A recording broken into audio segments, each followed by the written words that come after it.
ओम नमो भगवते वासुदेवाय। ओम नमो भगवते वासुदेवाय। ओम नमो भगवते वासुदेवाय। ओम नमो भगवते वासुदेवाय। ओम नमो भगवते वासुदेवाय। ओम नमो भगवते वासुदेवाय।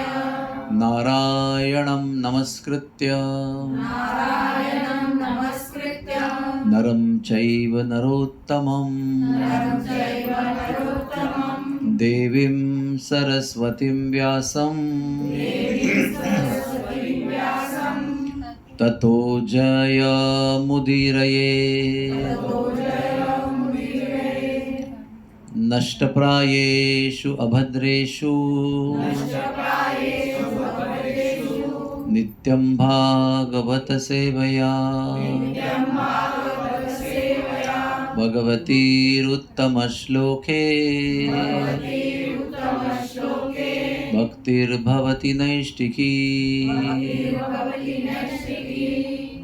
कृष्णाय वासुदेवाय कृष्णाय वासुदेवाय देवकीनन्दनाय च देवकीनन्दनाय च नन्दगोपकुमाराय नन्दगोपकुमाराय गोविन्दाय नमो नमः।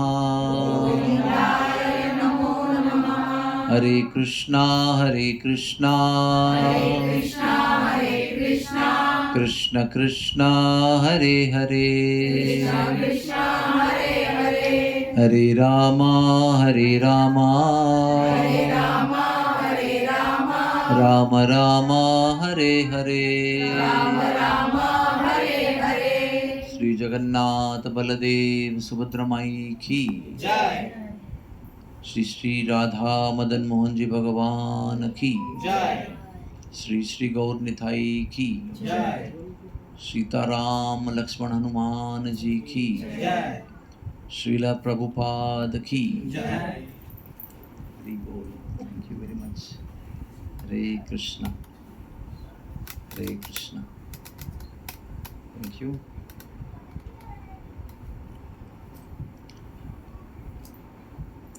जन्म कर्म च मे दिव्यम एवं यो वेत्ति तत्वतः त्यक्त्वा देहं पुनर्जन्म न इति मामेति सो अर्जुन।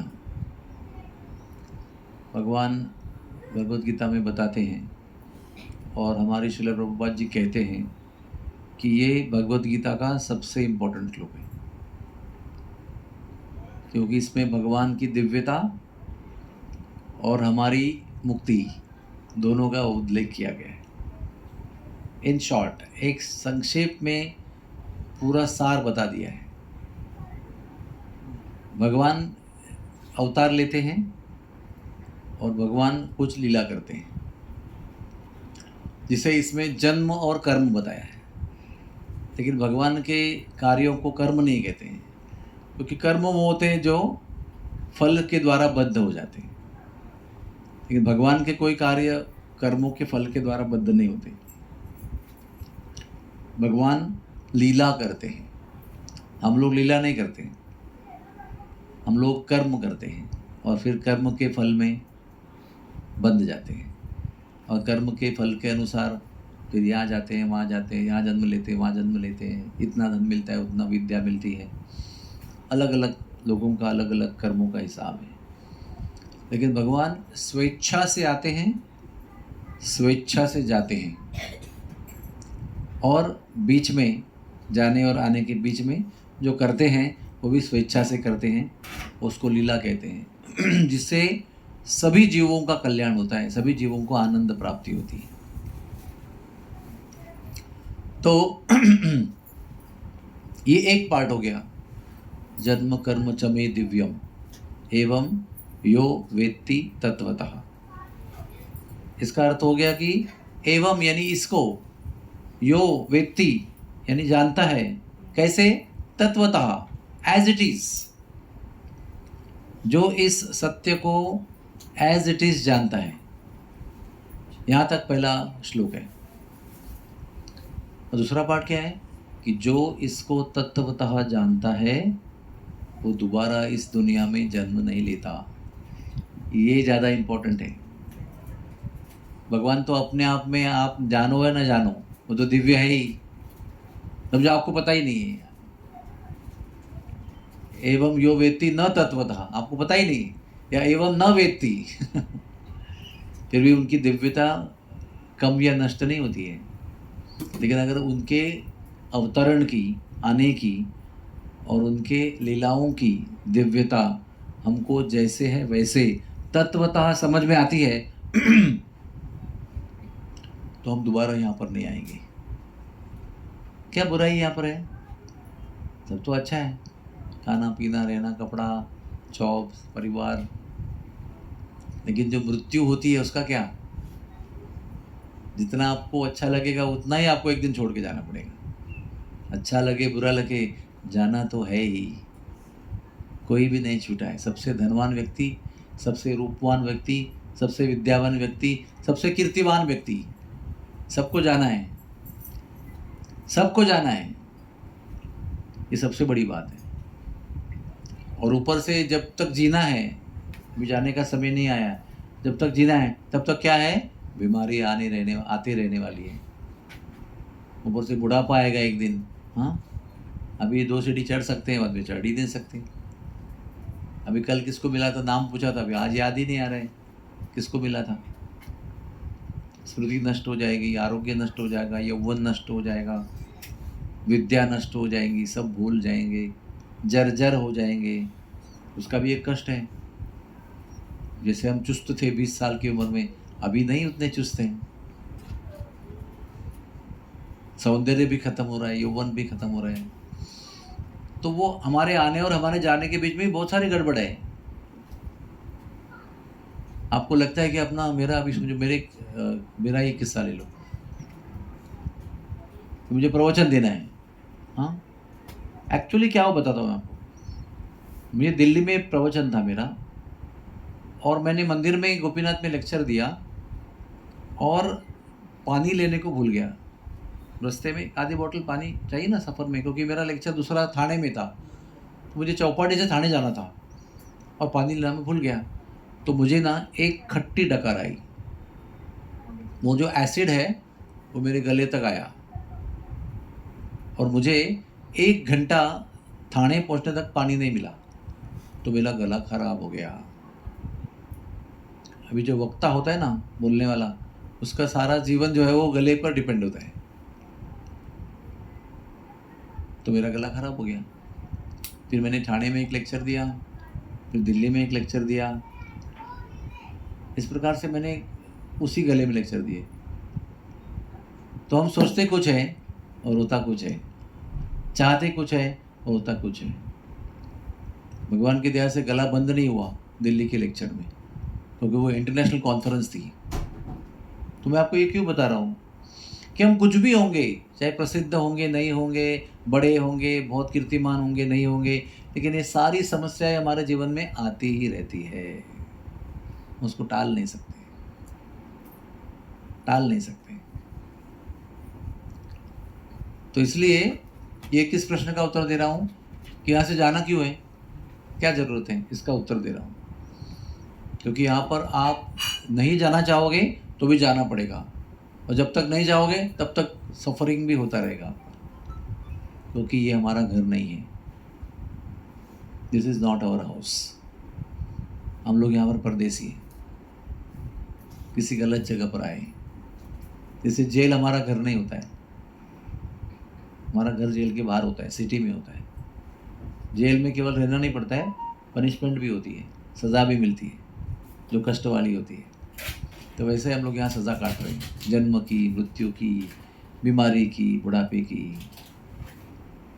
इसलिए यहाँ से जाना ज़रूरी है। और हमारा यहाँ से जाना भी कंप्लीट नहीं है, क्योंकि जाएंगे और फिर लौट के आएंगे, तो जाने में क्या मतलब है? क्योंकि जाना भी पड़ेगा और लौट के आना भी पड़ेगा। पुनरपि जननम पुनरपि मरणम पुनरपि जननी जठरा शयनम।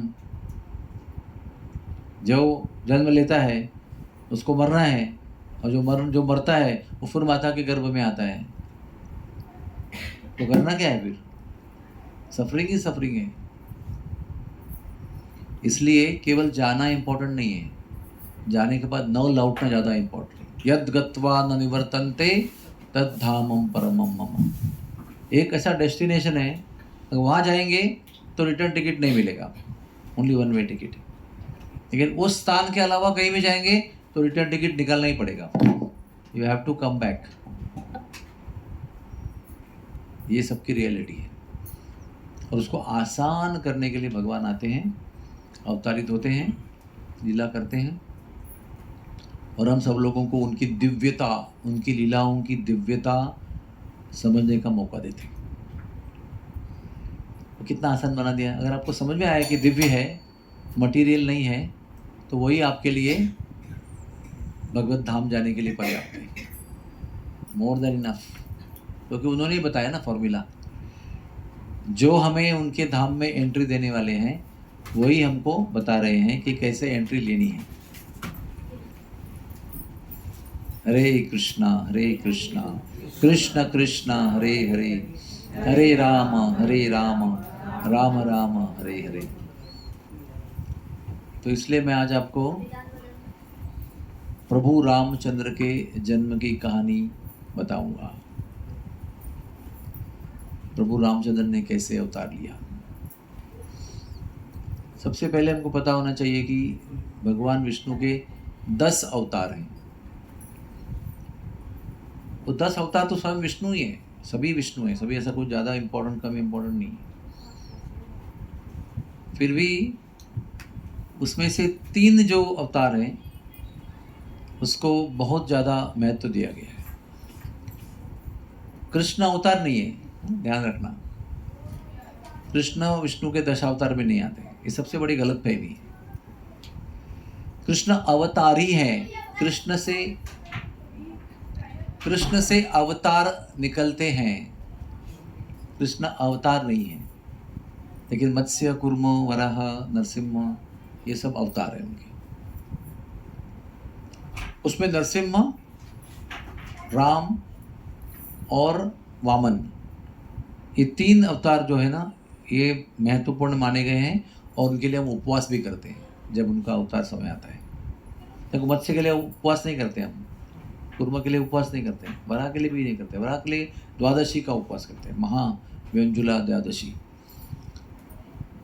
तो प्रभु रामचंद्र जो है वो और कृष्ण दोनों में कोई अंतर नहीं है। प्रभु रामचंद्र का व्यक्तित्व और कृष्ण का व्यक्तित्व गुणों में एक ही है। 6 ऐश्वर्य है, 16 गुण है, 64 कला है, दोनों में है। केवल प्रभु रामचंद्र जो है वो मर्यादा पुरुषोत्तम है और कृष्ण पूर्ण पुरुषोत्तम है। इसमें क्या अंतर है? मर्यादा पुरुषोत्तम जो है वो वही काम करते हैं जो हम लोगों को करना चाहिए, और उसका आदर्श उदाहरण बताते हैं, मर्यादा स्थापन करते हैं, इसलिए उनको मर्यादा पुरुषोत्तम कहा गया है। कृष्ण पूर्ण पुरुषोत्तम है, वो जो कुछ करते हैं उसका अनुकरण नहीं कर सकते हम। वो राम जो भी करते हैं उसका अनुकरण हमको करना चाहिए, और हमको अनुकरण करने को सिखाने के लिए वो करते हैं जो कर रहे हैं। यानी हमारे जीवन की मर्यादा को वो स्थापन कर रहे हैं। लेकिन कृष्ण ने गोवर्धन पर्वत को उठाया, हम लोग उसका नकल नहीं कर सकते। उन्होंने रात्रि को, अभी रास पूर्णिमा आएगी 7 अक्टूबर को, रात्रि में करोड़ों अब्जों गोपियों के साथ नृत्य किया, वो हम लोग नहीं कर सकते। ऐसे कई कार्य उन्होंने किए, वो हम लोग नहीं कर सकते, और ना करने का प्रयास करना चाहिए। लेकिन प्रभु रामचंद्र ने किए हुए हर कार्य हम कर सकते हैं। हर रोल में क्या करना चाहिए वो उन्होंने बताया। एक पुत्र के रूप में क्या करना चाहिए, एक पिताजी के रूप में क्या करना चाहिए, एक भ्राता के रूप में क्या करना चाहिए, एक राजा के रूप में क्या करना चाहिए। कोई भी रोल ले लो आप, हर रोल में आदर्श व्यवहार कैसे होना है आसान नहीं होता है। कभी कभी 2 रोल कन्फ्लिक्ट हो जाते हैं। राजा का रोल, पति का रोल, हो गया ना कन्फ्लिक्ट। पति का रोल में पत्नी को वनवास नहीं भेजना चाहिए, लेकिन राजा के रोल में पत्नी को भेजना पड़ा, तो भी कौन सा रोल अदा करें? तो कहते हैं कि पति के रोल से राजा का रोल ज़्यादा इम्पोर्टेंट है, क्योंकि पति का रोल केवल एक व्यक्ति के साथ संबंधित है, पत्नी के रूप में, और राजा का रोल जो है वो अनंत प्रजा के साथ में संबंधित है। तो पति का रोल जो एक व्यक्ति के साथ संबंधित है, उसके लिए आप अनंत लोगों के सामने गलत आदर्श स्थापन नहीं कर सकते। ये समझना जरूरी है। मैं तो सब लोग बोलते हैं कि Ram was not a good husband, he may be a good king, but he was not a good husband। ये एक गलत विचारधारणा है, इसको ऑल कंप्रेहेंसिव अंडरस्टैंडिंग नहीं कह सकते। एनीवेज, तो ये मर्यादा पुरुषोत्तम कैसे आए? क्योंकि भगवान जब आते हैं ना, तो वो एक उनका बहुत सुंदर लीला होती है जिसके माध्यम से वो आते हैं। वो भी माता पिता को ढूंढते हैं, उनको माता पिता की जरूरत है, सबके पिताजी तो स्वयं है, वो सर्वलोक महेश्वरम, हाँ, और सब जीवों के पिता, सब जीवों के नाथ वही हैं, अहम बीज प्रदपिता। लेकिन जब आते हैं तो माता पिता ढूंढते हैं, और फिर माता पिता के गर्भ से आते हैं या जैसे प्रकट हो जाते हैं, उनके वात्सल्य का अनुभव करते हैं। तो एक विभांडक नाम के ऋषि थे, हाँ, बड़े तपस्वी थे, वो प्रचंड तपस्वी थे। और जब कोई पृथ्वी पर कोई प्रामाणिक ऋषि तपस्वी तप करने बैठता है तो एक व्यक्ति को टेंशन आता है। वो कौन है? इंद्र। बैठा ऊपर है लेकिन नज़र नीचे है। कोई मेरी पोजीशन पे बैठने के लिए क्वालिफाइड तो ना हो जाए, क्योंकि जो वहाँ पर तप करता है वो इंद्र बन जाता है। और इंद्र बनने के लिए क्वालिफिकेशन है, मैं बता दूँ आपको। जो 100 अश्वमेध यज्ञ करेगा पृथ्वी पर, वो इंद्र बन सकता है। इसलिए बलि ने भी 100 अश्वमेध यज्ञ किए, बलि महाराज ने। तो कोई भी तप करने बैठ गया तो इनको लगता है कि अभी ये मेरा पद ले लेगा, तो वो क्या करते हैं? किसी अप्सरा को भेज देते हैं। अप्सरा कौन है? वो पृथ्वी के औरतों से अनेकों अब्जो गुना सौंदर्यवती होती है, शरीर भी सुगंधित होता है उनका, और सौंदर्य की तुलना नहीं कर सकते। तो ऐसे ही अप्सरा को भेजते हैं, वो डांस करती है, तो कभी ऋषि का ध्यान भंग हो जाता है, मोहित हो जाते हैं, तो पतन हो जाता है उनका। तो विभांडक ऋषि तप में बैठे थे, इंद्र ने अप्सरा को भेजा, उसने डांस किया, उसके गुरु की आवाज़ से ध्यान भंग हो गया और टूट गया व्रत उनका। तो उनके संबंध से एक पुत्र का जन्म हुआ, और पुत्र का जन्म होते ही चली गई निकल के, क्योंकि उसका काम उतना ही था। थोड़ी वो यहाँ पर माता बनने के लिए आई थी, वो एक मिशन पे आई थी अपने राजा की, बुरा किया, चली गई। तो इनको बड़ा बुरा लगा, अरे एक तो आके मेरा ध्यान भंग किया, ऊपर से पुत्र की प्राप्ति हुई, तो माँ पुत्र को छोड़ के चली गई, माता कैसी माता है ये? तो एक प्रकार की स्त्री जाति के लिए थोड़ी घृणा मन में उत्पन्न हो गई कि कैसी स्त्री है ये। फिर भी अभी अकेला पिताजी है ना, इकलौता, मतलब माता नहीं है। तो उसके भाई थे एक और ऋषि, उनका भी विवाह हुआ था, तो वो उनके पास चले गए कि भाई कम से कम भाभी देखेगी। भैया ने एग्री कर लिया, तो उनके पास गए पिताजी को, मेरे पुत्र को लेकर। तो क्या हुआ, वो तो उसका पुत्र था नहीं, तो उतनी ममता नहीं थी उसको, तो थोड़ा दुर्लक्ष होने लगा। तो इतना दुर्लक्ष किया तो उसको बड़ा ही क्रोध आया। उन्होंने कहा कि एक औरत ने जन्म देकर छोड़ के चली गई, दूसरी औरत ज़्यादा जिम्मेदार नहीं है। तो सोचा भाई मैं इनको जंगल में लेके जाऊंगा और स्त्री नाम के जीव का दर्शन भी नहीं कराऊंगा, स्त्री का दर्शन भी नहीं होगा, ऐसी व्यवस्था करूंगा इसके लिए मैं, ताकि संबंध ही नहीं है मेरे पुत्र का स्त्री के साथ। तो ऐसे डीप जंगल में ले गए उसको, जहाँ पर कोई स्त्री नहीं आ सकती, केवल तपस्वी पुरुष ही रह सकते। ऐसे जंगल में लेके जाकर उसको पूरा साधना, तपश्चर्या, साधु जीवन सब कुछ सिखाया। फलाहार करके कैसे रहना है, शास्त्र अध्ययन कैसे करना है, यज्ञ कैसे करना है, सब कुछ सिखाया। बट उसको पूरी युवा अवस्था में होने तक स्त्री कोई होती है यही पता नहीं है। जो भी देख रहे हैं वो दाढ़ी वाले सब पुरुष देख रहे हैं। उसका नाम क्या था? ऋष्य श्रृंग, क्योंकि उसके एक सिंह था, श्रृंग, और ऋषि भी था तो नाम ऋष्यशृंग पड़ा उसका। तभी एक थोड़ी यहाँ पर हम लोग रुका देते हैं। ओके, पार्ट 1 क्या कहते हैं उसको, प्रवेश। एक प्रवेश जो का ड्रामा का हो गया। दूसरा प्रवेश क्या हो गया, हमारे दशरथ महाराज अयोध्या के राजा हैं, राजा अज के पुत्र हैं, वो सूर्यवंश में उनका जन्म हुआ है। और दशरथ जी का एक मित्र है राजा रोमपाद, जो अंग देश के राजा हैं। और दोनों इतने मित्र हैं कि दोनों को नई नई शादी हुई थी, तो दोस्ती में कभी बोलते ना कि अगर तुझे लड़की होगी मुझे लड़का होगा तो हम आपको विवाह कर देंगे उनका, ऐसा कभी बोलते हैं कभी कभी। तो उन्होंने कहा कि हमारे में से जिसको पहले संतान होगी वो अपनी संतान दूसरों को भेंट देगा। मुझे पहले अगर बालक हुआ है तो मैं आपको उसको दे दूंगा, गोद दे दूंगा। तो पहली संतान दशरथ को हुई, कन्या शांता देवी। तो शांता देवी को दशरथ महाराज ने रोमपाद को गोद दे दिया और वो वहाँ पर पलने लगी। ये एक कहानी है। दूसरी कहानी ये हो गई कि एक दिन रोमपाद राजा ने गलती से एक ऋषि का अपराध कर लिया। तो ऋषि के अपराध होने की वजह से रोमपाद के अंग देश में अकाल पड़ा। कई वर्षों तक ना एक भी बूंद नहीं गिरा। जो स्टॉक था पानी, राजा के पुराने ज़माने में बहुत स्टॉक होता था पानी का, वो भी समाप्त हो गया।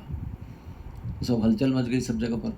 तो राजा ने अपने गुरु से सलाह किया, क्या करूँ भी, आएगा आ ही नहीं, बारिश आ नहीं रही। तो कहे कि अगर ऋष्यशृंग ऋषि को अगर कैसे भी करके तुम्हारे राज्य में अगर ले आओगे और उसके चरण कमल तुम्हारी भूमि पर पड़ेंगे तो धुआंधार वर्षा होगी। लेकिन ऋष्यशृंग को लाएगा कौन? विभांडक का तो प्रण है कि मैं कभी उसको भेजूंगा ही नहीं कहीं जहाँ स्त्री नाम के जीव होगा। तो एक प्लान बनाते हैं, अपने राज्य की जो सबसे सुंदर युवतियाँ हैं उनको पुरुष बना देते हैं, यानी धोती कुर्ता फेटा वगैरह पहन देते हैं, अच्छी तरह से उनको कवर कर लेते हैं। और वो बोट में बैठकर, अभी ये केवल फल खा रहा है, जीवन भर में केवल कच्चे ही फलाहार कर रहे, कोई पकवान न, कोई दाल या राइस कुछ खा नहीं रहे। उसको पता ही नहीं कैसे कुछ अन्न होता है, उसको केवल पता है कि फूल होते हैं, फल होते हैं, वही खाने होते हैं बस। और एक गाय का दूध उसके ऊपर। तो ये क्या करते हैं, अपने शहर से, अपने राज्य से बहुत सारी बर्फ़ी, मिठाई, लड्डू, ऐसे सब आइटम होते हैं ना, पकवान कहते हैं उसको, मिठाई सब लेके आते हैं, जो उसको पता ही नहीं, ऐसे लेके आते हैं। और बोट से आते हैं और बोट से उतरकर इस जंगल में प्रवेश करते हैं। और ये जहाँ पर रह रहे हैं वहाँ पर ही थोड़ा अपने गीत गायन शुरू कर देते हैं, थोड़ा सा जो भी परमाणु मनोरंजन शुरू कर देते हैं। तो इसका ध्यान वहाँ पर आकर्षित होता है। तो कहते हैं कि आप कौन हो, इतने सुंदर आप ऋषि कौन हो? तो कहते हैं हम रोमपाद महाराज के अंग देश से आए हैं और हमारे पास बहुत सुंदर फल हैं, वो आपको देने आए हैं। अभी वो नहीं बोल रहे कि लड्डू है, बर्फ़ी है, अरे हमारे पास फल है, फल खिलाते हैं। तो वो फल पाकर उनको बड़ा आश्चर्य होता है, हाँ ऐसे भी कोई फल होते हैं, कौन से पेड़ पे आते हैं ये फल? तो वो हंसते हैं, अरे बोलते नहीं, ये तो बहुत अच्छे फल हैं, और फल है क्या? और खिलाते हैं उनको अलग अलग प्रकार की मिठाई। तो कहते हैं और फल है क्या? बोले हमारे राज्य में चलो, हमारे राज्य में बहुत सारे फल हैं। अभी आप कहेंगे उस समय विभांडक कहाँ गए थे? उनको उनके साथ में होना चाहिए ना। उस समय एक ब्राह्मण के एक गाय को एक सिंह ने मारा, यानी मारने के लिए आया और ब्राह्मण ने पुकारा उनको, तो वो सिंह को अपने मंत्र बल से वध करने के लिए ये गए थे, ब्राह्मण की गाय की रक्षा करने के लिए। तो दूसरी जगह पर थे, उतने में इन सारे जो माताएं यानी कन्याएं आई थी पुरुष बनकर, उनको आलिंगन दिया। तो उस आलिंगन में उनको बड़ा अद्भुत अनुभव आया। बोला ऐसा आलिंगन में कभी अनुभव नहीं किया मैंने, विचित्र अनुभव आ रहा है उनको। तो बहुत आकर्षित हो गए वो। प्लस उनकी जो वाणी थी, गला, वो भी देखकर बहुत आश्चर्यचकित हो गए कि आपका ध्वनि जो कितना मधुर है, आप कहाँ की, कौन से देश के लोग ऋषि हो आप? समझ में आया ना आपको? भोजन, ध्वनि, आलिंगन करके उसको मोहित, मतलब वो एक्चुअली अट्रैक्ट नहीं होता है, आश्चर्यचकित होता है, क्या है क्या ये नई चीज़, न्यू थिंग। तो उसको ना बोट में बिठाकर अपने राज्य में लेके जाते हैं। और जैसे ही ये राज्य में प्रवेश करते हैं, उनके पैर उनके बोट से निकलकर जमीन पर पड़ते हैं, धुआंधार वर्षा होती है। तो रोमपाल महाराज को पता है कि अगर इनको लेके आए तो विभांडक ऋषि बहुत क्रोधित हो जाएंगे, तो शाप दे देंगे। तो उसका भी उन्होंने ऑलरेडी उपाय करके रखा कि उसके बाद तुरंत आएंगे। वो जब लौट के आएंगे और देखेंगे अपना पुत्र नहीं है, तो वो तो त्रिकालदर्शी है, अंतर्ज्ञानी है, वो अंतर्ज्ञान सब पहचान जाएंगे कि किसने किसने क्या क्या किया है। सीधे राज्य में पहुंच जाएंगे और शाप देंगे। तो शाप देने के पहले हम दंडवत करेंगे, 50 बार दंडवत करेंगे, क्षमा मांगेंगे और कहेंगे इसका कारण क्या था।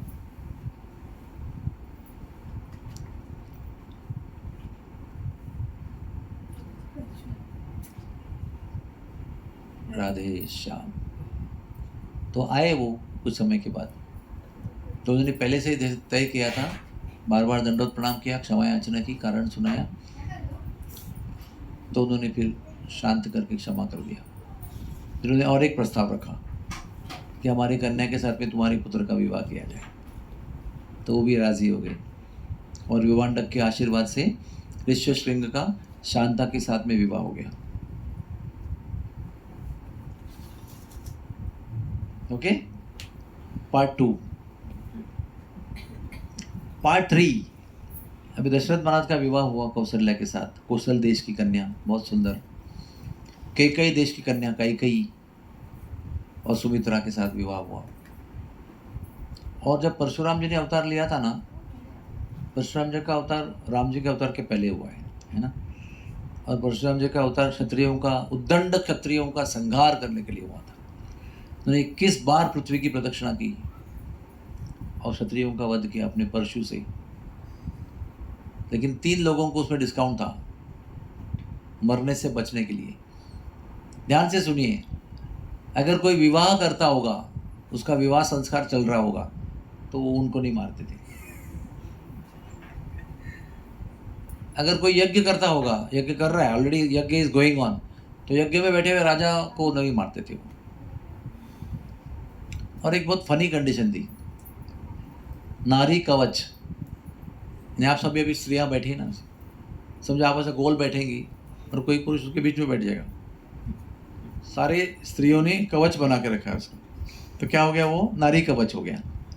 तो कोई नारी कवच होगा तो उसको नहीं मारते थे, यानी बहुत सारी स्त्रियों ने उसको कवर करके बीच में बिठाया है, तो उसको नहीं मारते थे।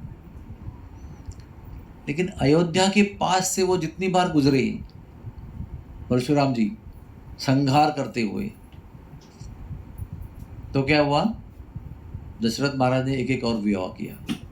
हर एक बार विवाह में बैठ गए वो, आ रहे, दूतों ने बताया आ रहे, तुरंत वो विवाह करने बैठते थे। ऐसे उनकी 350 रानियां हो गई। अभी 21 को 350 को 21 से विभाजित कीजिए, तो एक बार कई पत्नियों के साथ विवाह किया होगा ना। राजा है ना वो, तो हजारों पत्नियां कर सकते हैं। तो ऐसे 21 बार प्रदक्षिणा में जब भी उनके यहाँ से गुजरे तो ये विवाह कर रहे थे। तो उनकी 350 रानियां थी, 3 प्रधान रानियां थी, कौशल्या, कैकेयी और सुमित्रा। लेकिन पुत्र प्राप्ति नहीं हो रही थी। बहुत देर तक बहुत अनुष्ठान किए, बहुत प्रयत्न किया, लेकिन पुत्र प्राप्ति नहीं हुई।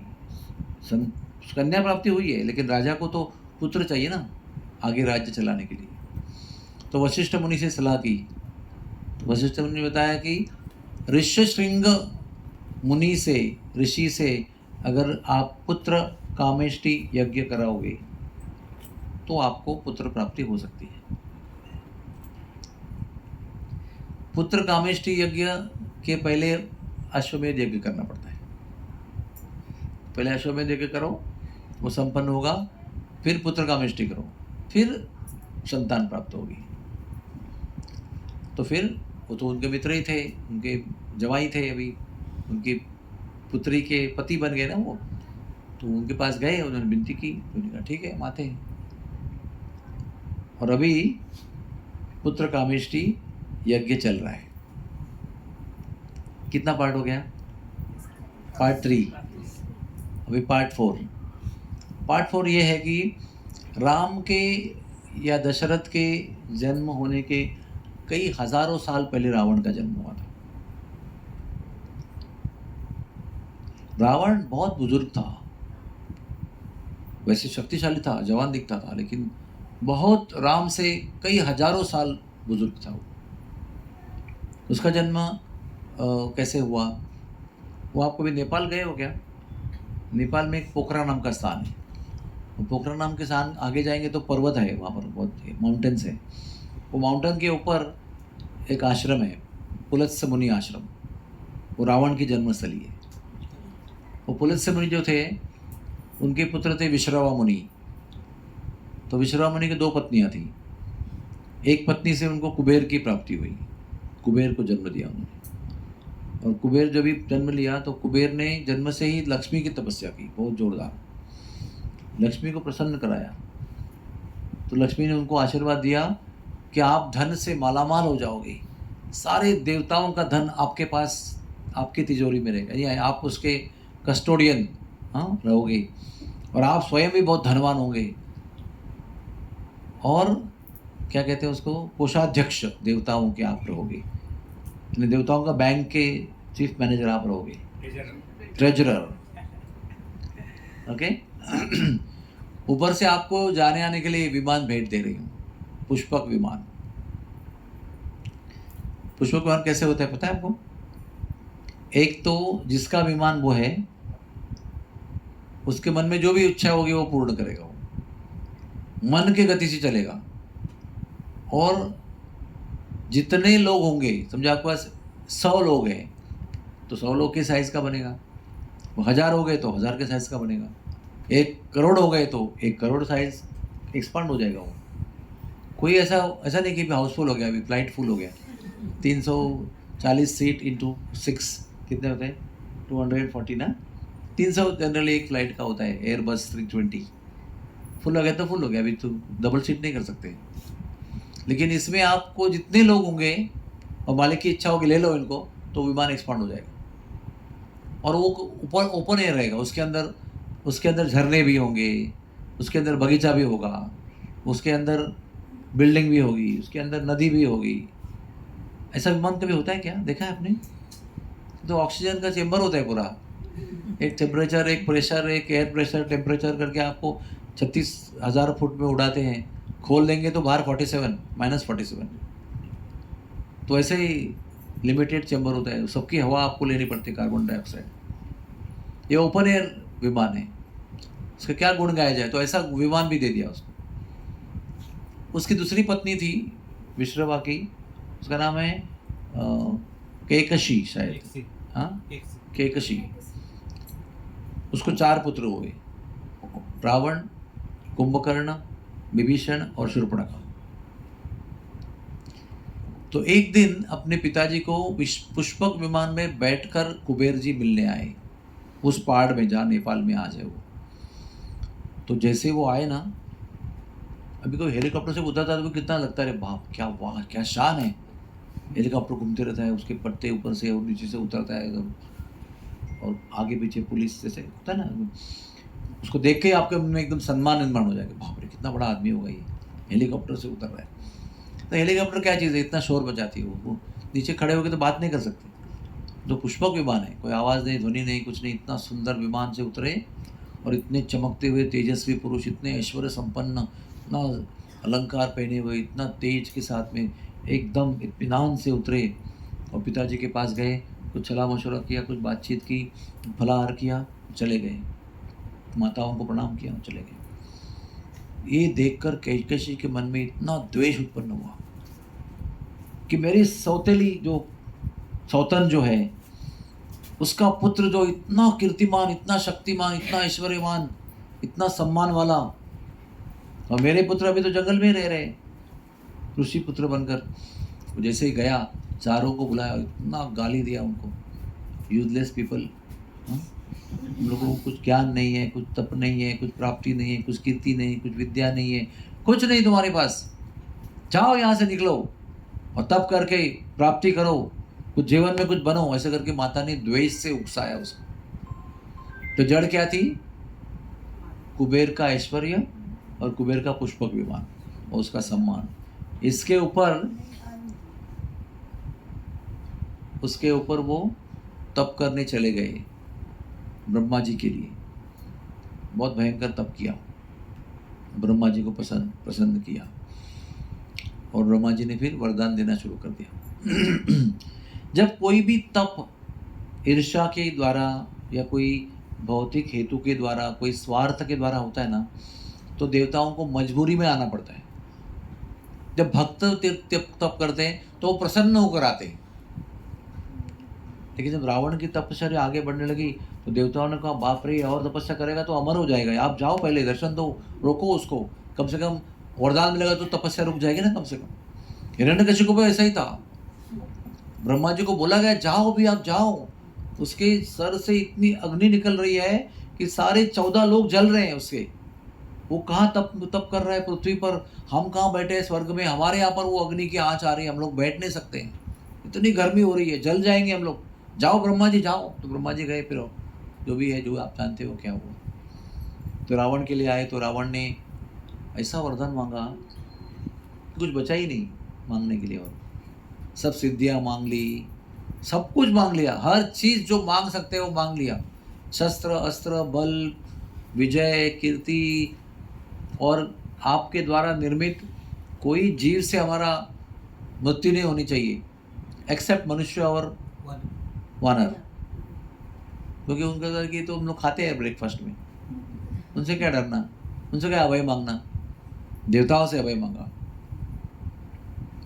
गर्व भी ऐसी वस्तु होती है ना, वो हमसे मिस्टेक कराती है।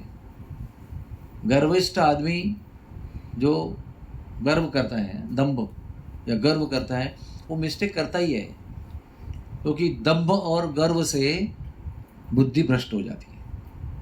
तो भ्रष्ट बुद्धि से आदमी गलती करेगा ही करेगा।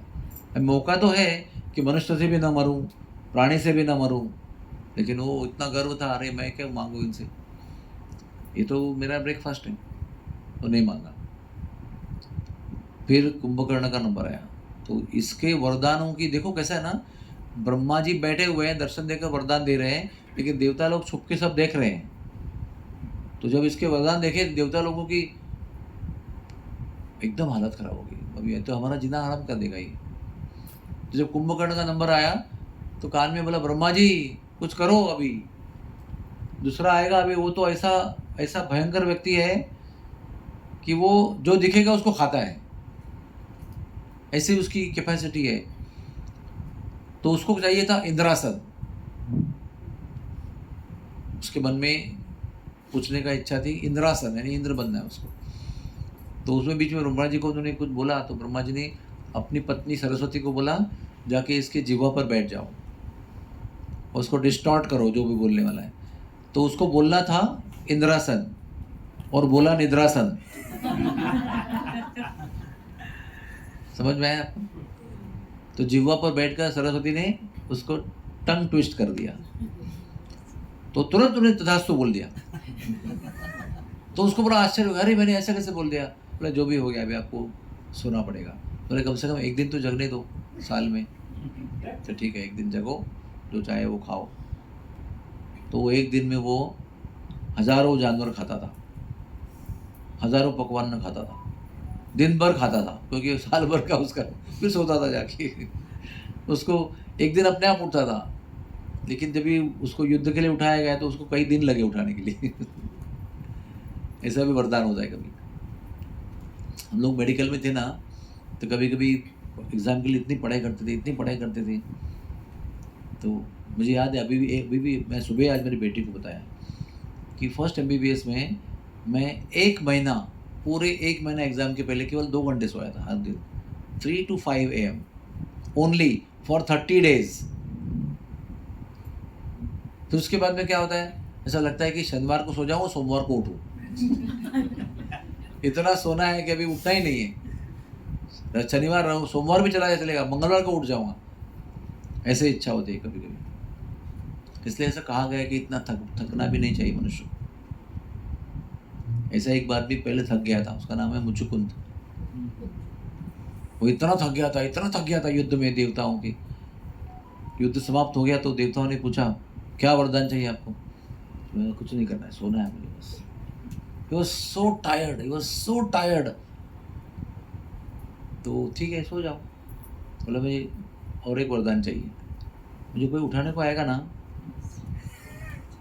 मुझे कोई उठाने को आएगा ना, तो मैं जिसको देखूंगा तो मेरे आँख में से अग्नि निकल कर वो जल के भस्म होना चाहिए।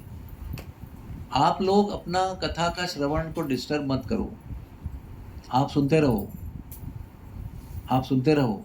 Don't cut off the katha by looking here and there. Let the bell ring, let anybody come, you remain focused. Okay, तो क्या बताया मैंने, बताओ अभी आप बताइए। मुचकुंद ने सोने का वरदान मांगा और एक वरदान मांगा, कोई बीच में उठाने को आएगा और मैं उठ जाऊंगा तो उसको देखते ही मेरी आंखों से अग्नि निकल कर वो भस्म होना चाहिए। कितना भयंकर वरदान मांगा कितना थका होगा बेचारा वो। लेकिन उससे हुआ क्या, कई युगों तक सोता रहा वो। कितना टाइम वेस्ट हो गया उसका, निद्रा में वेस्ट हो गया। भगवान को उसकी सेवा, उसका प्रेम और भक्ति देखकर एक योजना बनानी पड़ी कि वो जग भी जाए और जिसको मरना है वो मर भी जाए और उसका उद्धार हो जाए। तो एक लंबी कहानी भागवत में आती है। एक काल्यावन नाम के राक्षस को मारने के लिए भगवान भागे भागे भागे भागे उस गुफा में घुस गए मुचकुंद के, और भाग गए अंदर भी गुफा में। अपना पीताम्बर वस्त्र जो है, उस पीताम्बर ने अपना जो दुपट्टा है उसको डाल दिया और वो लगा कि अरे मैं ही सो रहा हूँ। तो भाग भाग के पीछे लगा कि अरे ये तो बहुरूपिया है, अभी तो अलग रूप में था, अभी तो वो इतनी बड़ी दाढ़ी, इतनी बड़ी नाखून ऐसे करके सोया हुआ है, नाटक कर रहा है। लात मार के जगाया उसको। जैसे जग गए मुचुकुंद, देखा उसको तो जल के भस्म हो गया। जैसे वो भस्म हो गया, कृष्ण बाहर आ गए, दर्शन दिया, वरदान दिया अभी जब भी कुछ काम आसानी से होता होगा तो क्यों लड़ना है, क्यों शक्ति खर्च करनी है। हाँ ठीक है, लोग बोल रहे हैं पलपुटे आए क्या, रन छोड़ रन छोड़ रन छोड़, भागने वाला, कोई प्रॉब्लम नहीं है। मैं अंदर जाके आराम करूंगा तब तक ये जल के भस्म हो जाएगा, तो मैं आ जाऊंगा बाहर। भगवान ने कई बार ऐसे काम किए, कई बार। So everywhere you don't have to show your strength. Just relax. Sometimes things will happen on their own. Okay? मेरी भेजे कथा कहाँ से निकली थी, ज़्यादा थकना नहीं चाहिए। लिमिटेड में थको, लिमिट में आराम करो, लिमिट में उठो, लेकिन बहुत ज़्यादा थकान नहीं होनी चाहिए। बिकॉज वो आपके समय को बर्बाद कर देता है। अगर आप बहुत थक गए तो थके हुए आदमी से आप बात भी नहीं कर सकते। तो जो प्रभु जी थक के घर पे आए, एकदम ऐसा थके हुए कि अभी गिरेगी, सो ही जाएंगे। वो बोल रही है मुझे वो 1-2 लाख रुपए चाहिए, मुझे वो यहाँ शॉपिंग करना है, मुझे वहाँ करना है, अभी मुझे बताओ कि वो किधर है, वो क्या हुआ, आपने क्या किया उसका। बोले कुछ बात मत करो मुझसे, कल बात करो। You can't even think. दिमाग भ्रष्ट, शरीर भ्रष्ट, सब भ्रष्ट। नींद जब तक पूरी नहीं होती तब तक you can't take any decision also. ठीक है, तो कुंभकर्ण को सोने का वरदान दिया। फिर विभीषण आया। विभीषण ने केवल प्रभु की भक्ति मांगी। फिर शूर्पणखा आई, उसने भी बहुत सारे रूप बदलने वाले, ये सारे बहुत सारे वरदान मांगे, और ये चारों लोग वरदान प्राप्त करके लौट के आए। लेकिन वो रावण जो था वो वापस तुरंत लौटा नहीं। सबसे पहले वो कुबेर के राज्य में गया। बाय द वे, कुबेर का राज्य कहाँ था? Any idea? यस, त्रिकूट पर्वत है, एक त्रिकूट पर्वत, जिसके पूरा पर्वत सोने का है। वो उसका जो शिखर है ना, 3 शिखर, वो कटवा के लंका में रख दिए थे, और वो राज्य लक्ष्मी देवी ने कुबेर को दिया था। और कुबेर वो सोने की लंका का राजा था। अभी लंका किधर? एकदम दक्षिण में। इनका घर किधर? नेपाल में, एकदम उत्तर में। उधर हिमालय में तपस्या कर रहे हैं। वहाँ से ये आदमी उधर गया और कुबेर को युद्ध करके परास्त कर दिया, उसको वहाँ से भगा दिया, उसका पुष्पक छीन लिया और लंका का राजा बन गया। जैसे ही पुष्पक प्राप्त किया, पुष्पक से घूमने निकला। अभी देखो, इसलिए सांप को दूध नहीं पिलाना चाहिए। क्यों? क्योंकि दूध का विष बनता है। आप कितना भी दूध पिलाओ उतना ज़्यादा विष बनेगा। वैसे ही गलत व्यक्ति को जितना शक्ति दोगे उसका दुरुपयोग होगा, लोगों की हानि के लिए उपयोग होगा। तो पहला पुष्पक विमान लेके गया और पहले तो परास्त किया, विमान छीना, और अभी वो भ्रमण कर रहा है। तो भ्रमण में क्या हो रहा है, उसको एक सुंदर युवती दिखाई पड़ी, उसका नाम था वेदवती। तो वेदवती तप कर रही है विष्णु को पति प्राप्त करने के लिए। तो ये बोला, इतनी सुंदर लड़की जंगल में जटा धारण करके क्या कर रही है, तो मेरी पत्नी होनी चाहिए। विमान लेके उतर गया उधर। बोला, सुंदरी तुम कौन हो? बोलते, मैं वेदवती हूँ। इधर क्या कर रही हूँ? मैं विष्णु के लिए तप कर रही हूँ। अरे विष्णु, मैं जहाँ सामने खड़ा हूँ आपके, मैं तो इतना अपना अपना बखान करने की मुझको बहुत भी क्या बताएं आपको। रामायण में पढ़ेंगे ना, कई बार रावण अपना ही ग्लोरिफिकेशन कर रहे हैं, अपनी स्तुति किए जा रहा है। सारे डायलॉग मुझे याद है क्योंकि मैं रावण का रोल किया था एक ड्रामा में।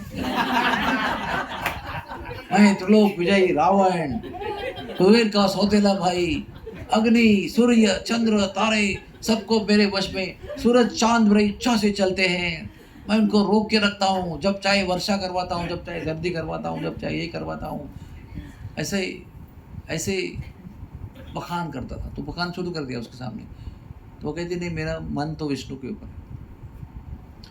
तो ऐसे नहीं मानेगी, मैं जबरदस्त से आपको मेरी पत्नी बनाऊंगा। उसके बाल पकड़ लिए।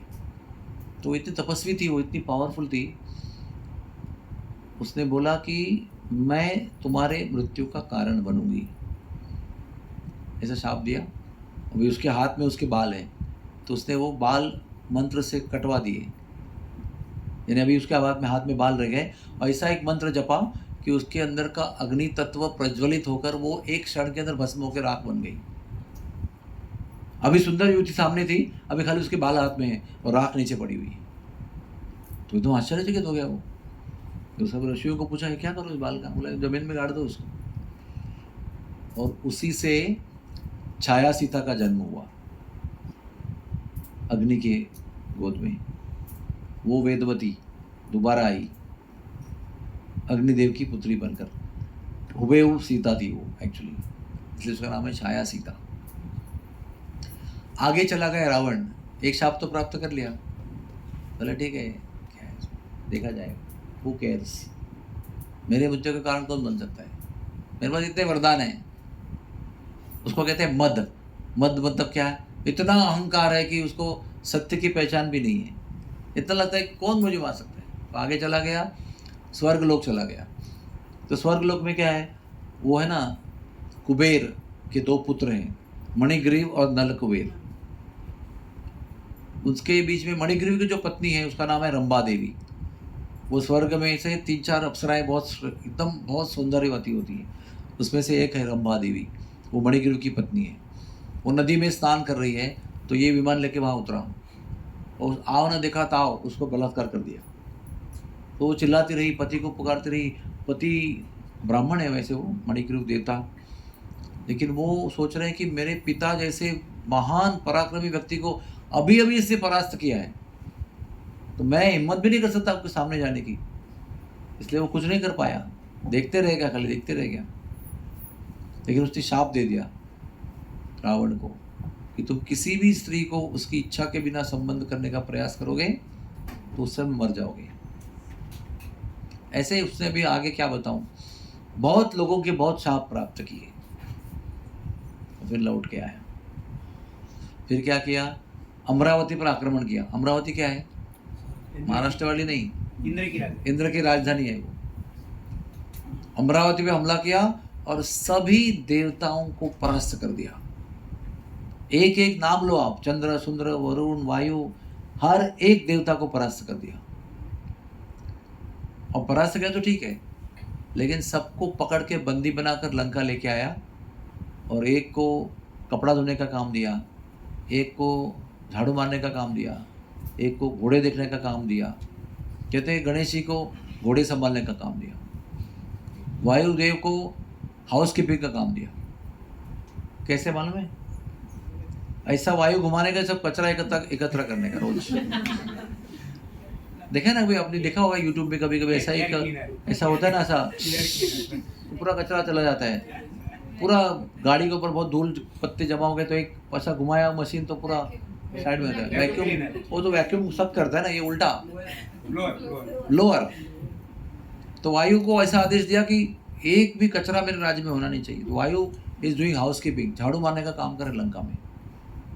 इंद्र पानी भरने का काम कर रहे हैं, गणेश जी घोड़े संभाल रहे हैं। मतलब एकदम ऐसा अपमानजनक कार्य दिए उनको।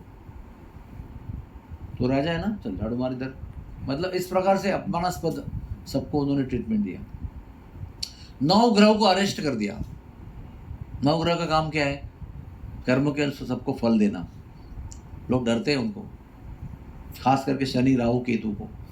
ये सभी 9 लोगों को अरेस्ट किया। उनको अपने सिंहासन पर जाने वाले सीढ़ियों पर उल्टा सुलाकर रख दिया और रोज उसके पीठ पर पांव रखकर वो अपने सिंहासन पर बैठता था जाके। तो कितना गर्व रहेगा आदमी को, एक आदमी कितना गर्व हो सकता है। चलो आपको अरेस्ट किया तो वो जेल में डाल सकते हैं, नहीं, उसको दरबार में उल्टा सुला के रखा है और रोज उसके पीठ पर पैर रखकर अपने सिंहासन पर बैठने को जा रहे हैं। सारे देवता दुखी थे, राज्यहीन तो हो ही गए थे, अधिकारहीन हो ही गए थे और सब ऐसा निम्न कार्य कर रहे थे। कोई गौरव नहीं, कोई स्थान नहीं, कोई अधिकार नहीं, एक भिक्षुक की तरह रावण के दरबार में पड़े हुए थे। कितना पार्ट हो गया ये? पार्ट नंबर 4 हो गया। अभी पार्ट 5 में दशरथ जी जाते हैं रोमपाद जी के पास। उनके जमाई को बोलते हैं यज्ञ करना है, अश्वमेध करना है, बाद में पुत्र कामेष्टि करना है। वो अयोध्या में आते हैं, यज्ञ कार्य शुरू करते हैं। अभी जब यज्ञ होता है ना तो देवताओं को जाकर उनका आहुति भोजन, उनका भोजन क्या है? यज्ञ की आहुति जो हम स्वाहा करते हैं तो वो उनको उनका भोजन प्राप्त होता है, पोषण प्राप्त होता है। तो उतना उन्होंने लीव दे दिया उनको कि भाई कोई यज्ञ हो रहा है, आप जाओ अपना अपना पोषण करके लौट के आ जाओ। तो बहुत दिनों बाद में, इतना मिनियल सर्विस करने के बाद में, बहुत दिन के बाद में उनको ब्रेक मिला और वो अयोध्या चले गए। आप लोगों को कथाओं की, कथाकार की ओर देखना चाहिए। कथा एकाग्र होकर डूबकर सुननी चाहिए और कथा डूबकर कहनी चाहिए। इस दुनिया में कथा सुनना इतना आसान नहीं है क्योंकि बहुत सारे डिस्ट्रैक्शन होते हैं, उसमें हमारा मन विचलित होता है, कथा में खंड होता है, कथा में भंग होता है और कथा सुनने का मौका बहुत दुर्लभता से प्राप्त होता है। रोज कथा सुनने को मिलती है क्या आपको? नहीं मिलती। जिस दिन कथा सुनने को मिलती है, 24 घंटा सुनने को मिलती है क्या? उस दिन भी 1 ही घंटा सुनने को मिलती है, 2 घंटा सुनने को मिलती है। बीच में नींद भी आती है, इसमें इधर उधर होता है, कोई लेट आता है, कोई घंटे बजाता है, कोई किसका मोबाइल बजता है, किसी के दिमाग में कुछ और चल रहा है कि बेटी की एग्ज़ाम चल रही हो, क्या करती हो, पढ़ती होगी कि सोती होगी, क्या करती होगी, मोबाइल देखती होगी। कितने प्रकार के व्यवधान हैं। और हमने शुरुआत में क्या बताया आपको? जन्म कर्म चमे दिव्यम एवं यो वेति तत्वता। जो समझ में आएगा इसको, वो भगवान के धाम चला जाएगा, दोबारा लौट के नहीं आएगा। लेकिन कैसे लौट के नहीं आएगा? वो सुनेगा तब ना। सुनने में इतनी बाधा है तो लौट के कैसे जाएगा वापस? बार बार आएगा वो। जब तक भगवान की कथा में आपका मन नहीं लगेगा, आपको रुचि नहीं लगेगी, आस्वादन नहीं कर सकते आप, तब तक ये सब भूल जाओ। यो एवं यो वेति तत्वतः कभी नहीं होगा। वही याद आएगा जिसमें आपको रुचि है, वही धन वाला वस्तु याद आएगा, वही भोग वाली वस्तु याद आएगी, वही पसंद वाली घर याद आएगा, वही पिकनिक का स्पॉट याद आएगा, वही याद आएगा। उस याद में इसका स्वाद कहाँ से मिलेगा आपको? या तो भौतिक दुनिया की याद या तो भगवान का स्वाद, दोनों नहीं मिल सकता है। इसलिए ऐसे कहा गया है कि जब भी भगवान की कथा हो रही है, सब कुछ शरीर का, मन का जितना भी काम है वो सब बंद करके एकाग्र होकर भगवान की कथा सुननी चाहिए। क्योंकि वो कथा में इतनी शक्ति है कि आपको जन्म जन्मांतर के बंधन से वो मुक्त कर सकती है। तो देवताओं को थोड़ा ब्रेक मिला, वो अयोध्या आए, अपने यज्ञ की आहुति का हिस्सा स्वीकार करने के लिए। लेकिन जब भी 2 दुखी व्यक्ति या 4 दुखी व्यक्ति या 10 दुखी व्यक्ति एकत्र होते तो क्या करते हैं? अपने अपने दुखों को निवेदन करते हैं कि मैं झाड़ू मार रहा हूँ, मैं पानी भर रहा हूँ, मैं कपड़े धो रहा हूँ, मैं घोड़े धो रहा हूँ। सब अपना अपना व्यथा व्यक्त कर रहे हैं। तो वो जब व्यथा व्यक्त कर रहे थे तो ब्रह्मा जी प्रकट हो गए। तो सब ने मिलकर अपनी व्यथा ब्रह्मा को बताई। देखो ब्रह्मा जी, आपने ऐसे ऐसे वरदान दे के रखे हैं, हम लोग तो भिखारी बन गए, कुछ करो, अभी आप कुछ करो। तो ब्रह्मा जी ने भगवान का स्मरण किया। तो अभी देखो यज्ञ चल रहा है, एक यज्ञ मंडप में यज्ञ चल रहा है और यहाँ देवता लोग समदुखी एकत्र होकर अपना व्यथा निवेदन कर रहे हैं, दुखों को बांटने का प्रयास कर रहे हैं। लेकिन दुख उनके बीच में घूम रहे, बाहर नहीं जा रहे, उधर ही है सब। ब्रह्मा जी आए, उन्होंने सुना, विष्णु का स्मरण किया, विष्णु जी प्रकट हो गए। लेकिन विष्णु जी केवल देवताओं को दिख रहे हैं, किसको दिख नहीं रहे। तो दोबारा एक बार अपने में डिस्कस किया, एक बार ब्रह्मा को बताया, अभी तीसरी बार विष्णु को समझा रहे हैं कि भगवान कुछ करो। तो भगवान ने ऐसे घूम के देखा इधर उधर, कोई माता पिता तो चाहिए ना। तो देखा दशरथ और कौशल्या को और इनको सब देखा, तो ये बढ़िया माता पिता है, मैं आऊँगा और आपके दुख का निवारण करूँगा, मैं रावण और राक्षस कुल का नाश करूँगा, निश्चिंत रहो आप। और भगवान ऐसे कहकर उनको, दशरथ को, कौशल्या को देखा उन्होंने और वहाँ से अंतर्धान हो गए और सीधे यज्ञ पुरुष के रूप में यज्ञ से प्रकट हो गए। हाथ में पायस का घड़ा लेकर प्रकट हो गए यज्ञ के फल के रूप में। ऋष्यशृंग मुनि पुत्र कामेष्टि, पुत्र काम इष्टि, पुत्र के काम से यानी पुत्र की इच्छा से किया हुआ यज्ञ, उसको पुत्र कामेष्टि यज्ञ कहते हैं। तो उसके फल के स्वरूप यज्ञ पुरुष प्रकट हो गए। हाथ में पायसम था तो राजा को दिया और कहा उसने कि अपनी पत्नियों को ये खिला दो, वो गर्भवती हो जाएंगी। इसको कहते हैं दिव्य।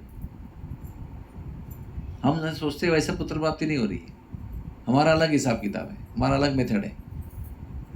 वो जो व्यास मुनि थे ना, व्यास मुनि, तो सत्यवती देवी जो है ना, वो यमुना जी में बोट चला रही है। हाँ, उसके शरीर के मत्स्य की गंधा आ रही है। इसका नाम क्या पड़ा उसका? मत्स्य गंधा। 2.5 मील, 1 कोस चारों तरफ उसके शरीर से मत्स्य की बदबू आती थी जन्म से।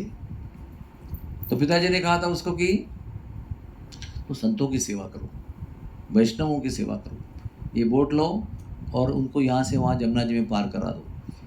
कोई संतों की बड़ी सेवा होगी आपको, किसी संत की कृपा से आपका ये बदबू खत्म हो जाएगा। ये श्रद्धा थी। वैसे नहीं कि एक बार पहली बार बोट पे किसी साधु को चलाया तो तुरंत चले गई, कई साल तक चलाया उसने, दुर्गंध वैसे बनी रही। एक दिन पराशर मुनि आ गए बोट में बैठकर पार कराने के लिए। बोट में बैठे और पार करा रहे थे तो नदी के बीच में पराशर मुनि को ऐसे संकेत हुआ, ऐसी प्रेरणा हुई कि कोई दिव्य विभूति जन्म लेने वाला है, और वो भी मेरे माध्यम से, यानी पराशर मुनि के माध्यम से। तो पराशर मुनि ने समझ में आया कि अभी ये तो ये ऐसी घड़ी आ रही है कि इस घड़ी में मुझे दिव्य विभूति का जन्म पृथ्वी पर भगवान की इच्छा से होने की संभावना है, लेकिन उसके लिए एक स्त्री की आवश्यकता है और मैं तो मुनि हूँ। तो बोट अभी जमुना जी के बीच में है और सामने सत्यवती बोट चला रही है। तो उसको ही कहते हैं कि सत्यवती देवी, क्या आप मेरे इस दिव्य कार्य में मदद कर सकते हैं? मैं कैसे मदद कर सकती हूँ, मैं तो कन्या हूँ, मेरा विवाह नहीं हुआ है, ना आप मेरे पति हैं। तो कहते हैं आपका कन्यात्व वैसे ही रहेगा, आप कन्या ही बने रहो। जैसे कुंती को वरदान दिया था ना कि आपको पुत्र होगा, मैं सूर्य हूँ, मैं आ गया हूँ, आपको पुत्र देना ही पड़ेगा, लेकिन आप कन्या ही रहोगे, आपके कान से पुत्र होगा। तो वो कर्ण जन्म हो गया। वैसे इसको वरदान दिया कि आपका कन्यात्व वैसे ही रहेगा, आप कन्या ही बनी रहोगी। ठीक है। सेकंड बोलते हैं कि मेरे शरीर से इतनी बदबू आती है, उसका क्या होगा? तो जैसे ही आपके तरफ से मेरे माध्यम से पुत्र प्राप्ति होगी, ये दुर्गंध नष्ट हो जाएगी आपकी। और यहाँ तक नहीं रुके, 1 कोस तक आपके शरीर से सुगंध निकलेगी इसके बाद में। दोनों, दूसरा प्रॉब्लम सॉल्व हो गया। और तीसरा प्रॉब्लम क्या है कि जल के अंदर कभी संबंध नहीं होना चाहिए। हम लोग जल के अंदर है, तो कोई बात नहीं, मैं इस जल के अंदर एक टापू बना देता हूँ, I will make an island in between the water, एक बेट बना दूंगा, द्वीप बना दूंगा, और उस पर ये कार्य होगा। और ये भी प्रॉब्लम सॉल्व हो गया। लेकिन चौथा प्रॉब्लम है, क्योंकि सब खुली हवा में सब कुछ चल रहा है, वो किनारे के लोग भी देख रहे हैं, किनारे के लोग देख रहे हैं, ऐसा कैसे हो सकता है? तो पराशर मुनि ने कहा, मैं मेरे मंत्र बल से एक ऐसा क्लाउड बना दूंगा, ऐसा बादल बना दूंगा कि हम लोग दोनों उसके अंदर ढक जाएंगे, किसी को पता नहीं चलेगा क्या हो रहा है। अच्छा, मैंने आपको ये कथा क्यों बताई? हमको लगा होगा कि जैसे हम करते वैसे किया होगा। नो सर, अपने दाहिने हाथ की मध्यमा उंगली से सत्यवती के नाभि को स्पर्श किया और मंत्र उच्चारण किया, और वो उतना मंत्र उच्चारण करते ही व्यासदेव का जन्म हुआ। ना 9 महीने की गर्भवती अवस्था, ना कुछ ना कुछ ना कुछ, ना प्रसूति के का दर्द, केवल मध्यमा उंगली का स्पर्श करते हुए मंत्र उच्चारण करते ही पुत्र की प्राप्ति हुई। इसको दिव्य कहते हैं। हम जो करते हैं वो दिव्य नहीं है, ये सब दिव्य है।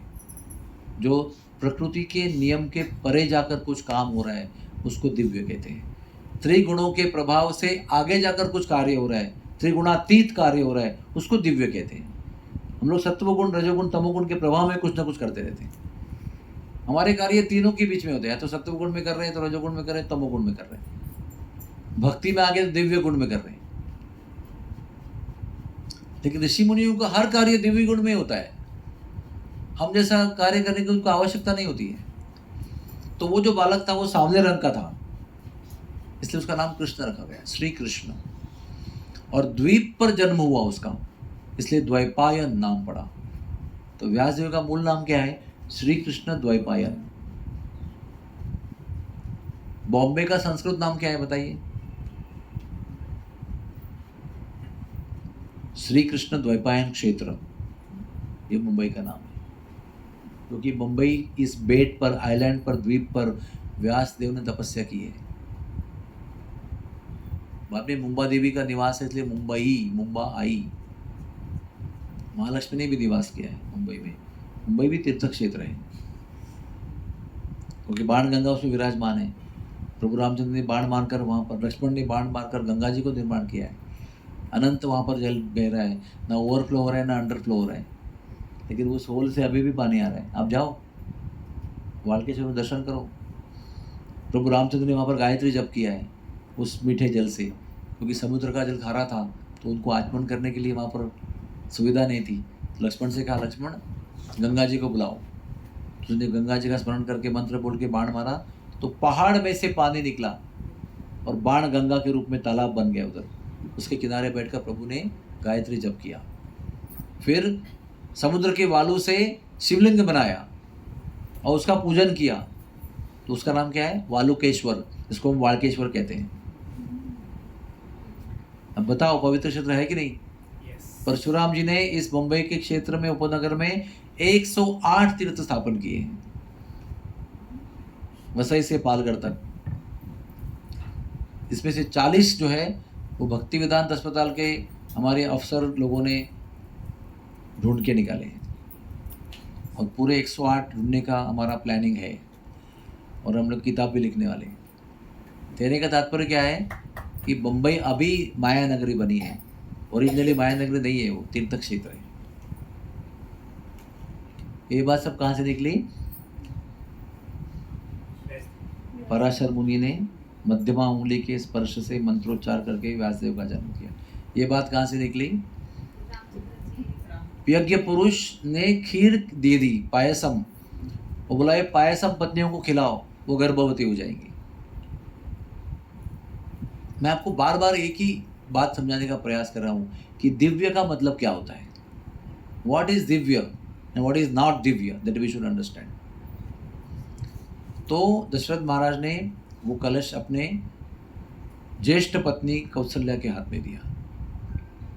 कौशल्या इतनी श्रेष्ठ औरत थी, इतनी श्रेष्ठ पत्नी, इतनी सद्गुण संपन्न, इतनी पतिव्रता और इतनी मैच्योर औरत थी वो। उसने तुरंत अपना कलश का आधा हिस्सा कैकेयी को दिया। वो भी इतनी श्रेष्ठ स्त्री थी, उसको विलन बना के रखा है, लेकिन वो कैकेयी की भक्ति सर्वश्रेष्ठ भक्ति थी, आगे बताऊंगा। तो कैकेयी ने, अभी कैकेयी के और किसको कितना कितना बचा, 50% बच गया ना, 50% दे दिया उसको, दोनों के पास में आधा बचा। दोनों ने अपने पास बचे हुए आधे हिस्से से आधा आधा करके सुमित्रा को दिया, क्योंकि वो बेचारी शांत बैठी, वो कोई डिमांड नहीं कर रही है, नम्रता से बैठी हुई है। तो वात्सल्य कही है, छोटी बहन कही है, उस प्रेम से उन्होंने अपना अपना आधा हिस्सा उसको दे दिया। तभी सुमित्रा के पास कितने हिस्से बचे, 2 पाव, और इनके पास कितने बचे, 1 पाव। तो कौशल्या के पायस ग्रहण से प्रभु रामचंद्र का जन्म हुआ, कैकेयी के पायस ग्रहण से भरत का जन्म हुआ, और इन दोनों से द्वारा दिए गए जो हिस्से थे उससे कौशल्या वाले हिस्से से लक्ष्मण का जन्म हुआ, और कैकेयी वाले हिस्से से शत्रुघ्न का जन्म हुआ। इसलिए नेचुरली राम का लक्ष्मण पर, लक्ष्मण का राम पर बहुत प्रेम था, और शत्रुघ्न का भरत पर प्रेम था। This is the secret behind it. इस तरह से चारों पत्नियां गर्भवती हो गई, तीनों पत्नियां गर्भवती हो गई, और यथावकाश चैत्र महीने के शुद्ध पक्ष के नवमी के दिन मध्याह्न के समय अभिजीत मुहूर्त पर पुनर्वसु नक्षत्र के अंतर्गत प्रभु रामचंद्र का जन्म हुआ, दोपहर के समय। इसलिए प्रभु रामचंद्र का उपवास हम दोपहर तक करते हैं, 10-11 बजे अभिषेक कर देते हैं, फिर उसके बाद भोजन कर लेते हैं, तब तक उपवास करते हैं। जब प्रभु का जन्म हुआ तब कैकेयी भी गर्भवती थी ना, नेचुरली वो भाग के दर्शन करने आई कि हमारी ज्येष्ठ जो सौतन है उसको पुत्र प्राप्ति हुई। कोई द्वेष नहीं है, बहुत प्रेम था। तो जब देखने को आई तो ऐसे वर्णन आता है रामायण में कि कैकेयी के अंदर जो गर्भ था वो उछलने लगा, आनंद से डांस करने लगा, अंदर व्याकुल होने लगा, मुझे भी आना है मेरे भैया का दर्शन करने के लिए। तो शाम को कैकेयी डिलीवर हो गई, उसी दिन रामनवमी के दिन ही भरत नवमी है, शाम के समय कैकेयी ने जन्म दिया भरत को, और अगले दिन दोपहर में दशमी के दिन लक्ष्मण और शत्रुघ्न का जन्म हुआ। इस प्रकार से राम, लक्ष्मण, भरत और शत्रुघ्न इनका जन्म हुआ। अभी ये जो भगवान है हमारे गोलोकेश्वर श्री कृष्ण भगवान, ईश्वर परम कृष्ण सच्चिदानंद विग्रह, जो परम भगवान है, ये सबसे पहले बलराम में विस्तारित होते हैं। पहला लीला अवतार है उनका।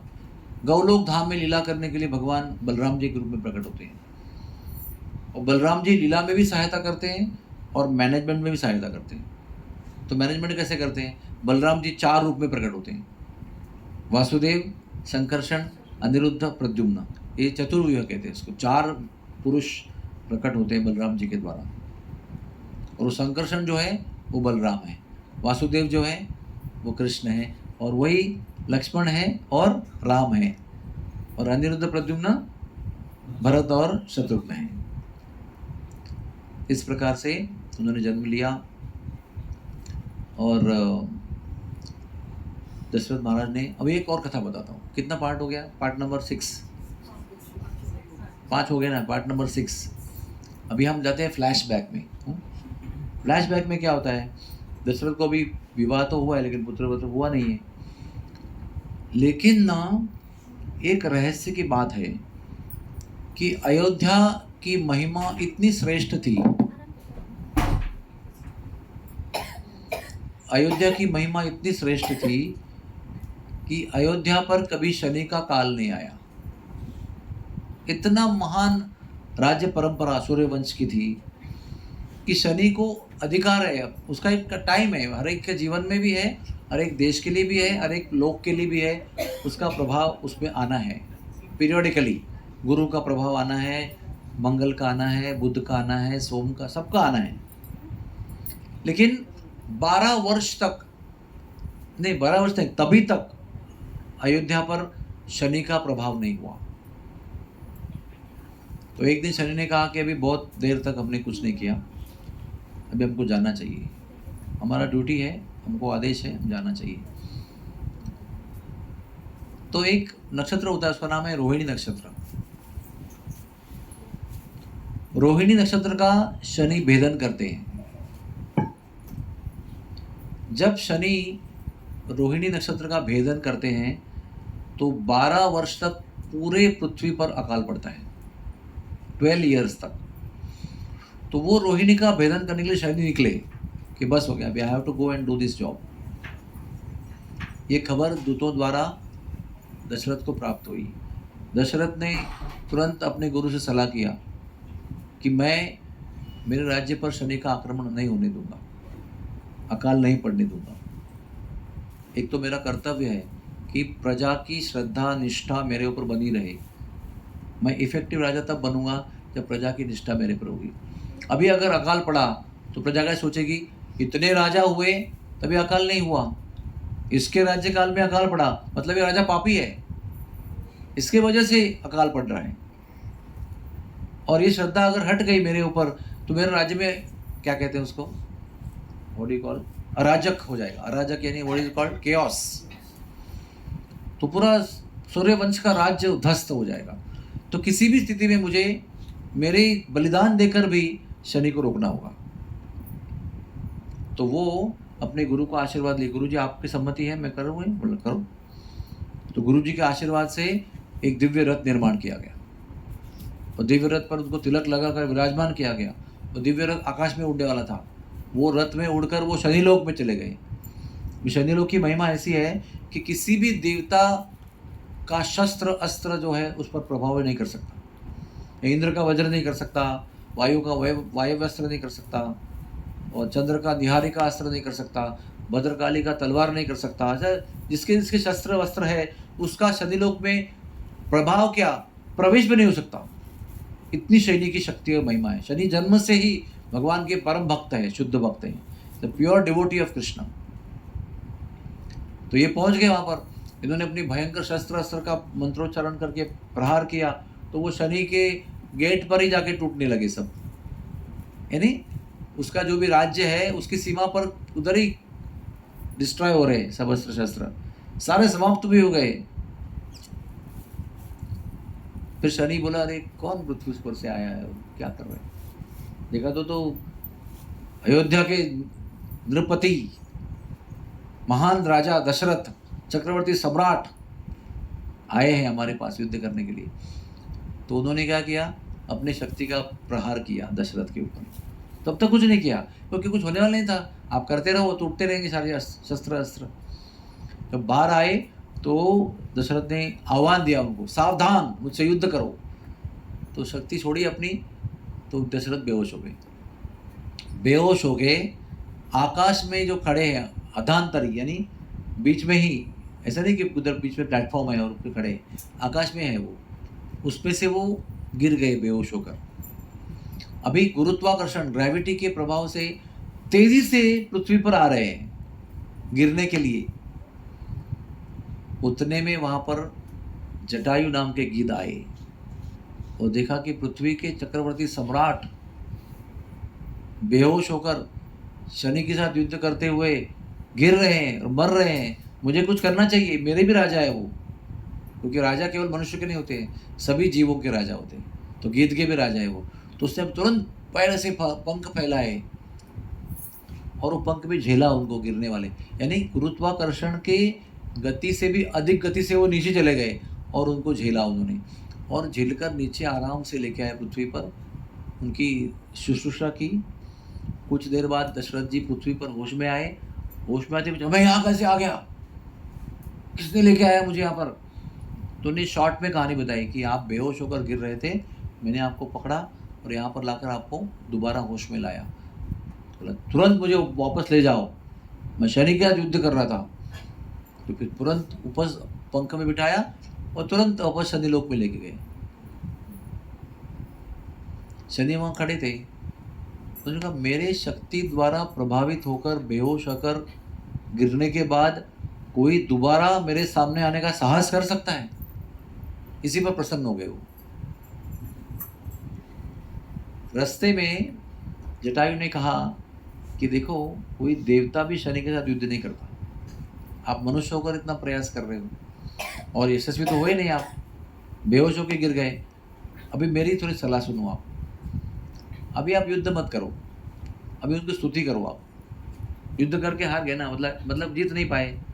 अभी आप मेरी सलाह सुनकर स्तुति करके देखो। तो इस बार एक तो वापस आते देखकर शनि प्रसन्न हो गए, और ऊपर से दशरथ ने स्तुति की उनकी। उसका नाम है दशरथ कृत शनि स्तोत्र। बहुत सुंदर स्तोत्र है वो, मेरे पास मोबाइल में है वो स्तोत्र। इतना सुंदर शनि का वर्णन किया उसके अंदर कि शनि बहुत प्रसन्न हो गए, अति प्रसन्न हो गए। और शनि ने कहा कि ये स्तोत्र तुमने पढ़ा, इसके परिणाम स्वरूप मैं रोहिणी का भेदन नहीं करूँगा और तुम्हारे राज्य पर अकाल नहीं पड़ेगा।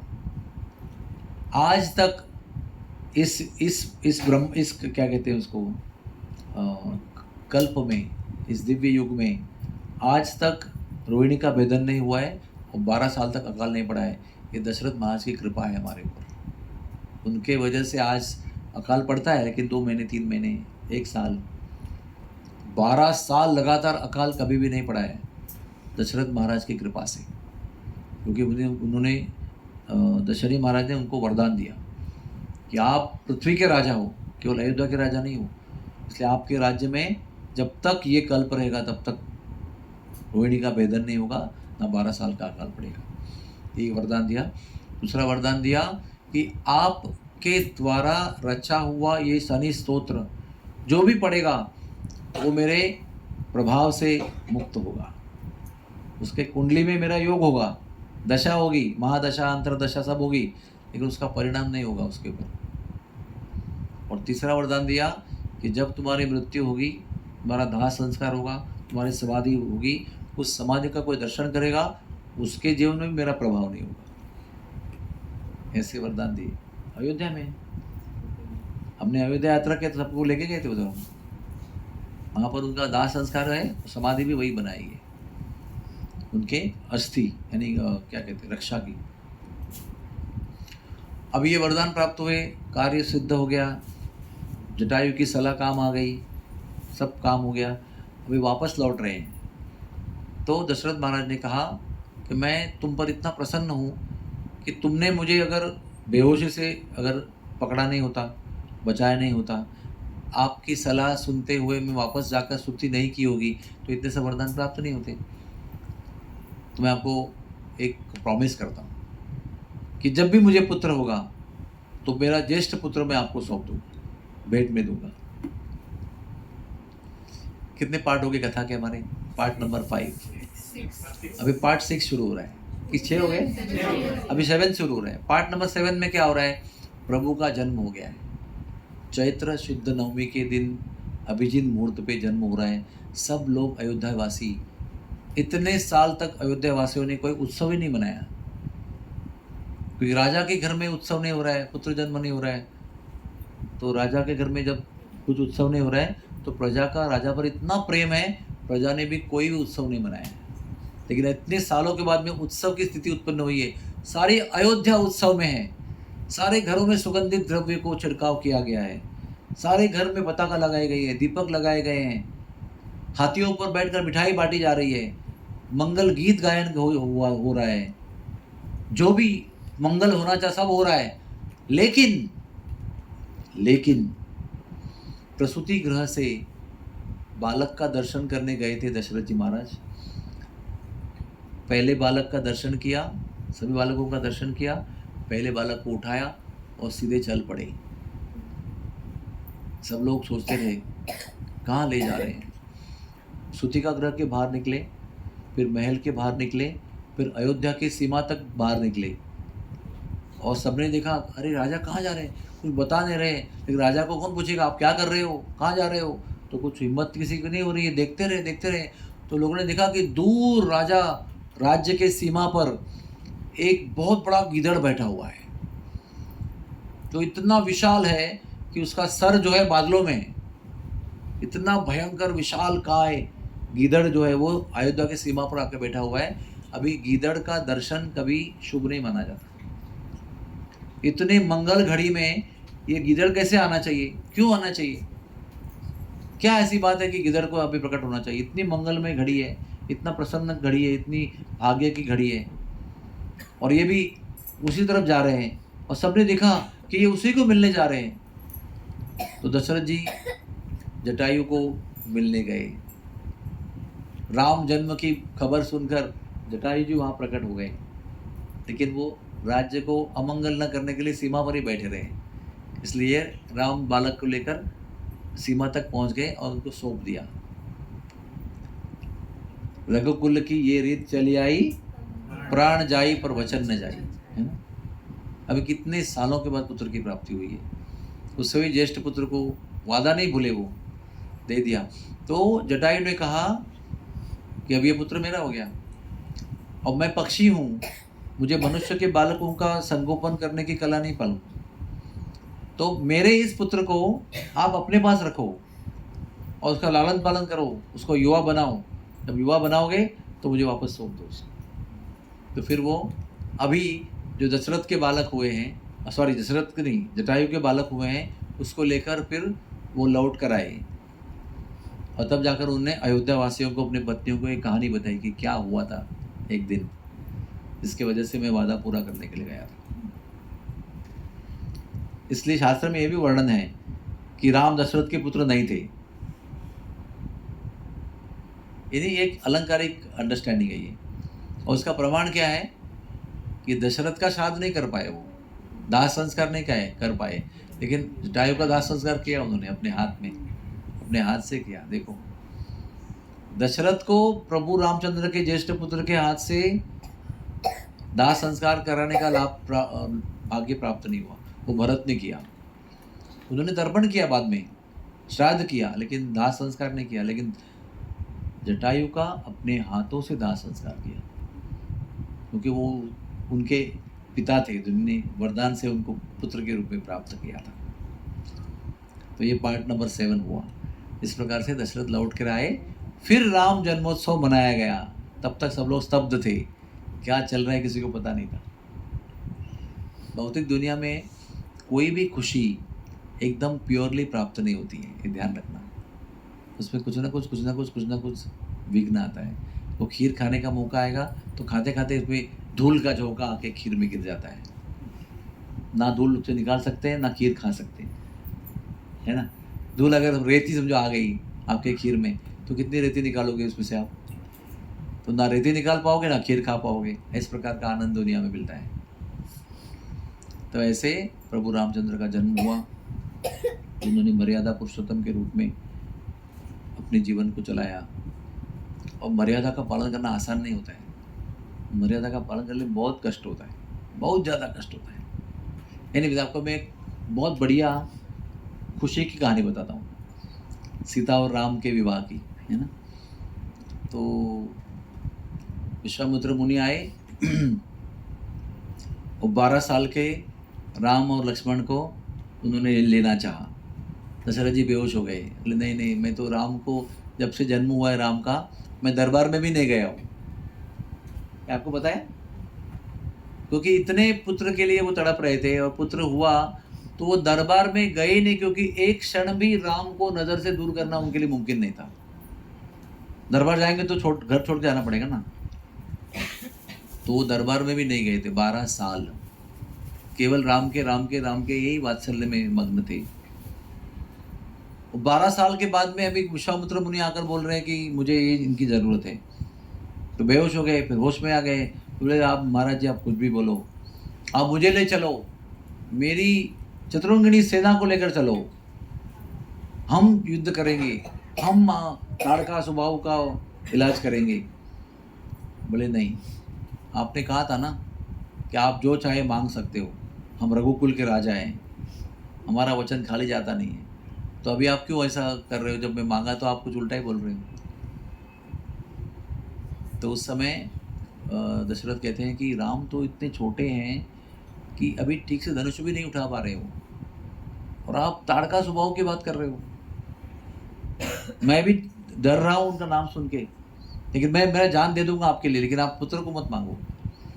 विश्वामित्र मुनि ने कहा नहीं देना है तो मत दो, तुम्हारी कीर्ति और तुम जो देख करना है करो। उसने में वशिष्ठ मुनि उनको बाजू में लिया और समझाया, देखो विश्वामित्र मुनि जो है ना, वो आपके पुत्र को इतने शस्त्र अस्त्र देंगे, इतने मंत्र देंगे, इतने अस्त्र देंगे कि आप देखते रह जाओगे। ऊपर से आपके पुत्र की विवाह की व्यवस्था भी वो करेंगे। और आपको पता नहीं है, आपको लगता होगा कि मेरे पुत्र को रिस्क में भेज रहा हूँ, लेकिन तुम्हारा पुत्र जो है वो अधिक बलवान होकर लौटेगा और विवाह करके भी लौटेगा। ये बात बताई। और एक बात कान में बताई, उधर वो सुमंत भी आए, सुमंत, आर्य सुमंत, मेन मिनिस्टर और main friend of Dashrath, senior friend. वो कहते हैं, मैंने सनत कुमारों से कहानी सुनी है कि तुम्हारे गर्भ में भगवान जन्म लेने वाले हैं, तो ये जो पुत्र तुम्हारे हैं ये स्वयं भगवान हैं, इसलिए आपको डरने की कोई आवश्यकता नहीं, आप बिल्कुल निश्चिंत होकर भेजो उनको। तब दशरथ को हौसला आया कि ठीक है भाई। कुछ समय के लिए तो उनको कम से कम वात्सल्य में भी ये अनुभूति हुई कि मेरे पुत्र भगवान है, इसलिए वो राज़ी हो गए। फिर वो ले गए उनको। फिर राम ने और लक्ष्मण ने मिलकर पहले ताड़का का वध किया, फिर सुबाहु का वध किया, फिर मारीच को ऐसा बाण मारा कि 100 योजन 800 मील आकाश में उड़ा वो, और कहीं दूर जाकर समुद्र में गिरा। और इतनी चोट खाई उसने कि उसने राक्षस का काम ही छोड़ दिया, रिटायर हो गया वो, और केवल तप करने बैठ गया। बोला अभी राक्षस का काम बंद, नो मोर राक्षस बिजनेस, केवल तप करने बैठ गया। लेकिन र नाम को सुनते और उच्चारण करते वो कांपता था हमेशा, क्योंकि राम के नाम का पहला अक्षर है। ओके। इन तीनों का बंदोबस्त करने के बाद में विश्वामित्र ने उनको नदी किनारे बिठाकर आचमन करा के बहुत सारे अस्त्र शस्त्र दिए। इसमें से ऐसे मंत्र दिए कि कभी भी युद्ध के समय आपको भूख और प्यास नहीं सताएगी। You will never be hungry and thirsty during war. और ऐसा एक मंत्र बताया कि कभी भी कितना भी युद्ध करोगे आप थकोगे ही नहीं कभी। You will never be tired. आपको निद्रा की भी आवश्यकता नहीं होगी जो युद्ध करते होंगे, आप हमेशा ऐसे रहोगे कि चकाचक एकदम। ये मंत्र दिए, शस्त्र दिए, अस्त्र दिए, तोणीर दिया, क्या क्या नहीं दिया उनको। फिर बोले चलो अभी हम मिथिला जाते हैं। तो गंगा जी में, बीच में गंगा जी आई, बोट में बैठकर पार करने लगे। तो बहुत समय था, तो प्रभु रामचंद्र ने एक बालक की तरह पूछा, गंगा जी की महिमा क्या है? तो विश्वामित्र ने पूरी गंगा जी की कहानी सुनाई, पूरे जर्नी में। तो प्रभु रामचंद्र बता रहे हैं, सफ़र में जब हम फ्री रहते हैं तो क्या करना चाहिए। अभी अब हवा खाओ, नज़ारा देखो, लेकिन उन्होंने, ऋषि का साथ है, ऋषि का संग है, तो उन्होंने कथा सुनाई उनको पूरे जर्नी में उन्होंने गंगा जी की महिमा सुनी। वो समाप्त होते ही मिथिला आ गई, और मिथिला में सीता जी का दर्शन हुआ, और आप जानते हैं उधर धनुष्य भंग हो गया। और परशुराम जी, बहुत लंबी कहानी है एनीवेज। तो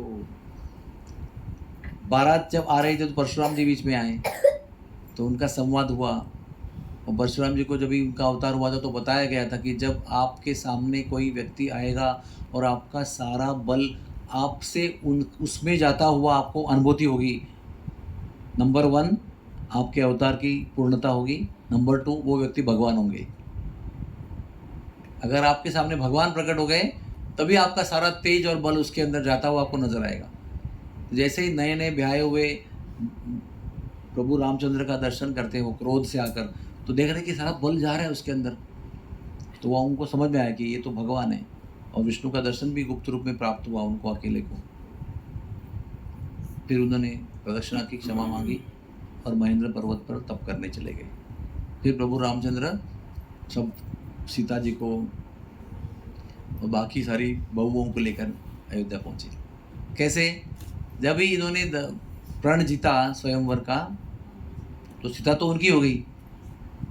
तो लेकिन भगवान ने कहा कि हमने हमारे गुरु जी की आज्ञा से प्रण तो पूरा किया, प्रण जीता, लेकिन विवाह करने का हमको आदेश नहीं है, ना पिता से ना इनसे है।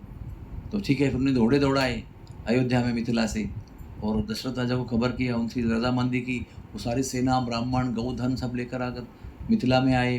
फिर जब आए तो वशिष्ठ मुनि भी आए, तो उन्होंने कहा कि भाई एक ही लड़का उपवर नहीं है, तीनों लड़की शादी के जैसे हैं, तो आपकी और एक कन्या है उर्मिला, उसका विवाह लक्ष्मण के साथ करो। और आपका एक भाई है कुशध्वज, उसको श्रुतकीर्ति और क्या नाम उसका, मांडवी, 2 कन्याएं हैं, उनका विवाह भरत और शत्रुघ्न से करा दो। तो वो भी राजी हो गए, तो एक साथ में चारों की लॉटरी लग गई।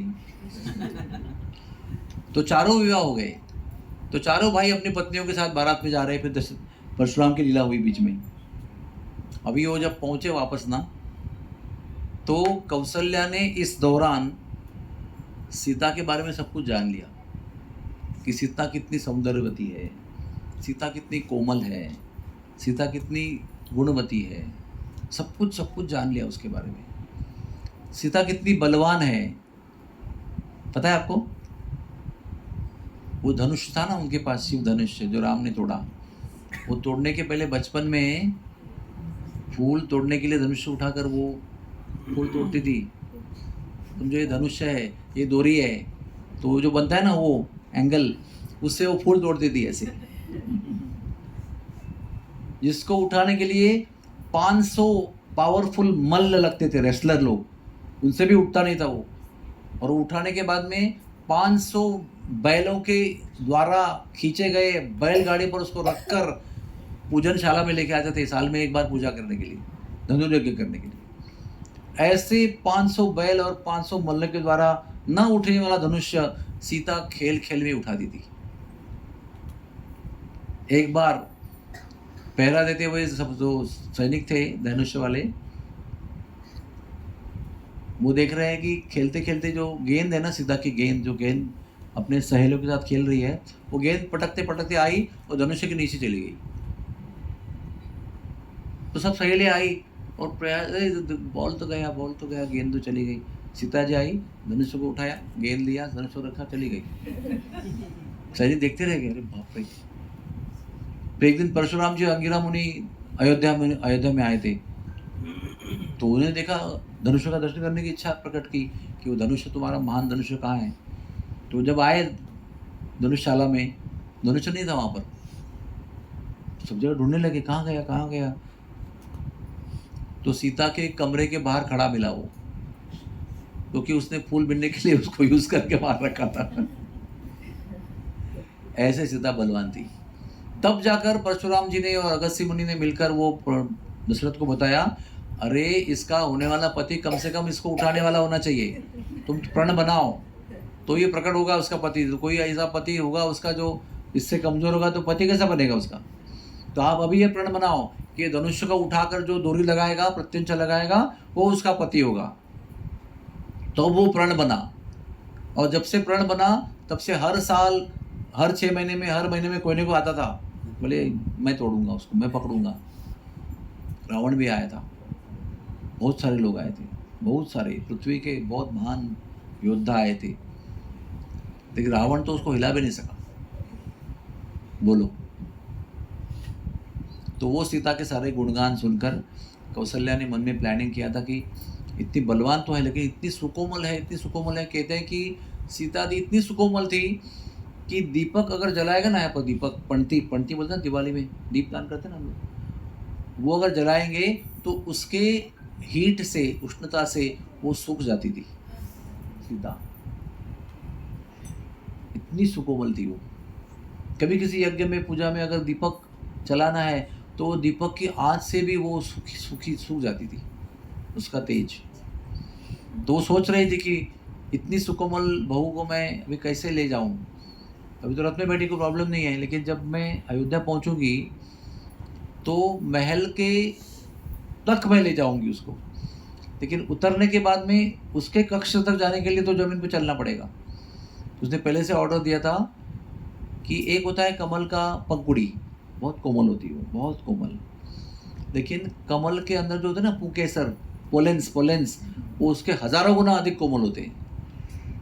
तो उन्होंने हजारों किलो कमल के पुंकेसर मंगाए और 6 इंच का थर बना दिया सीता देवी के उतरने की जगह से कक्ष के प्रवेश द्वार तक।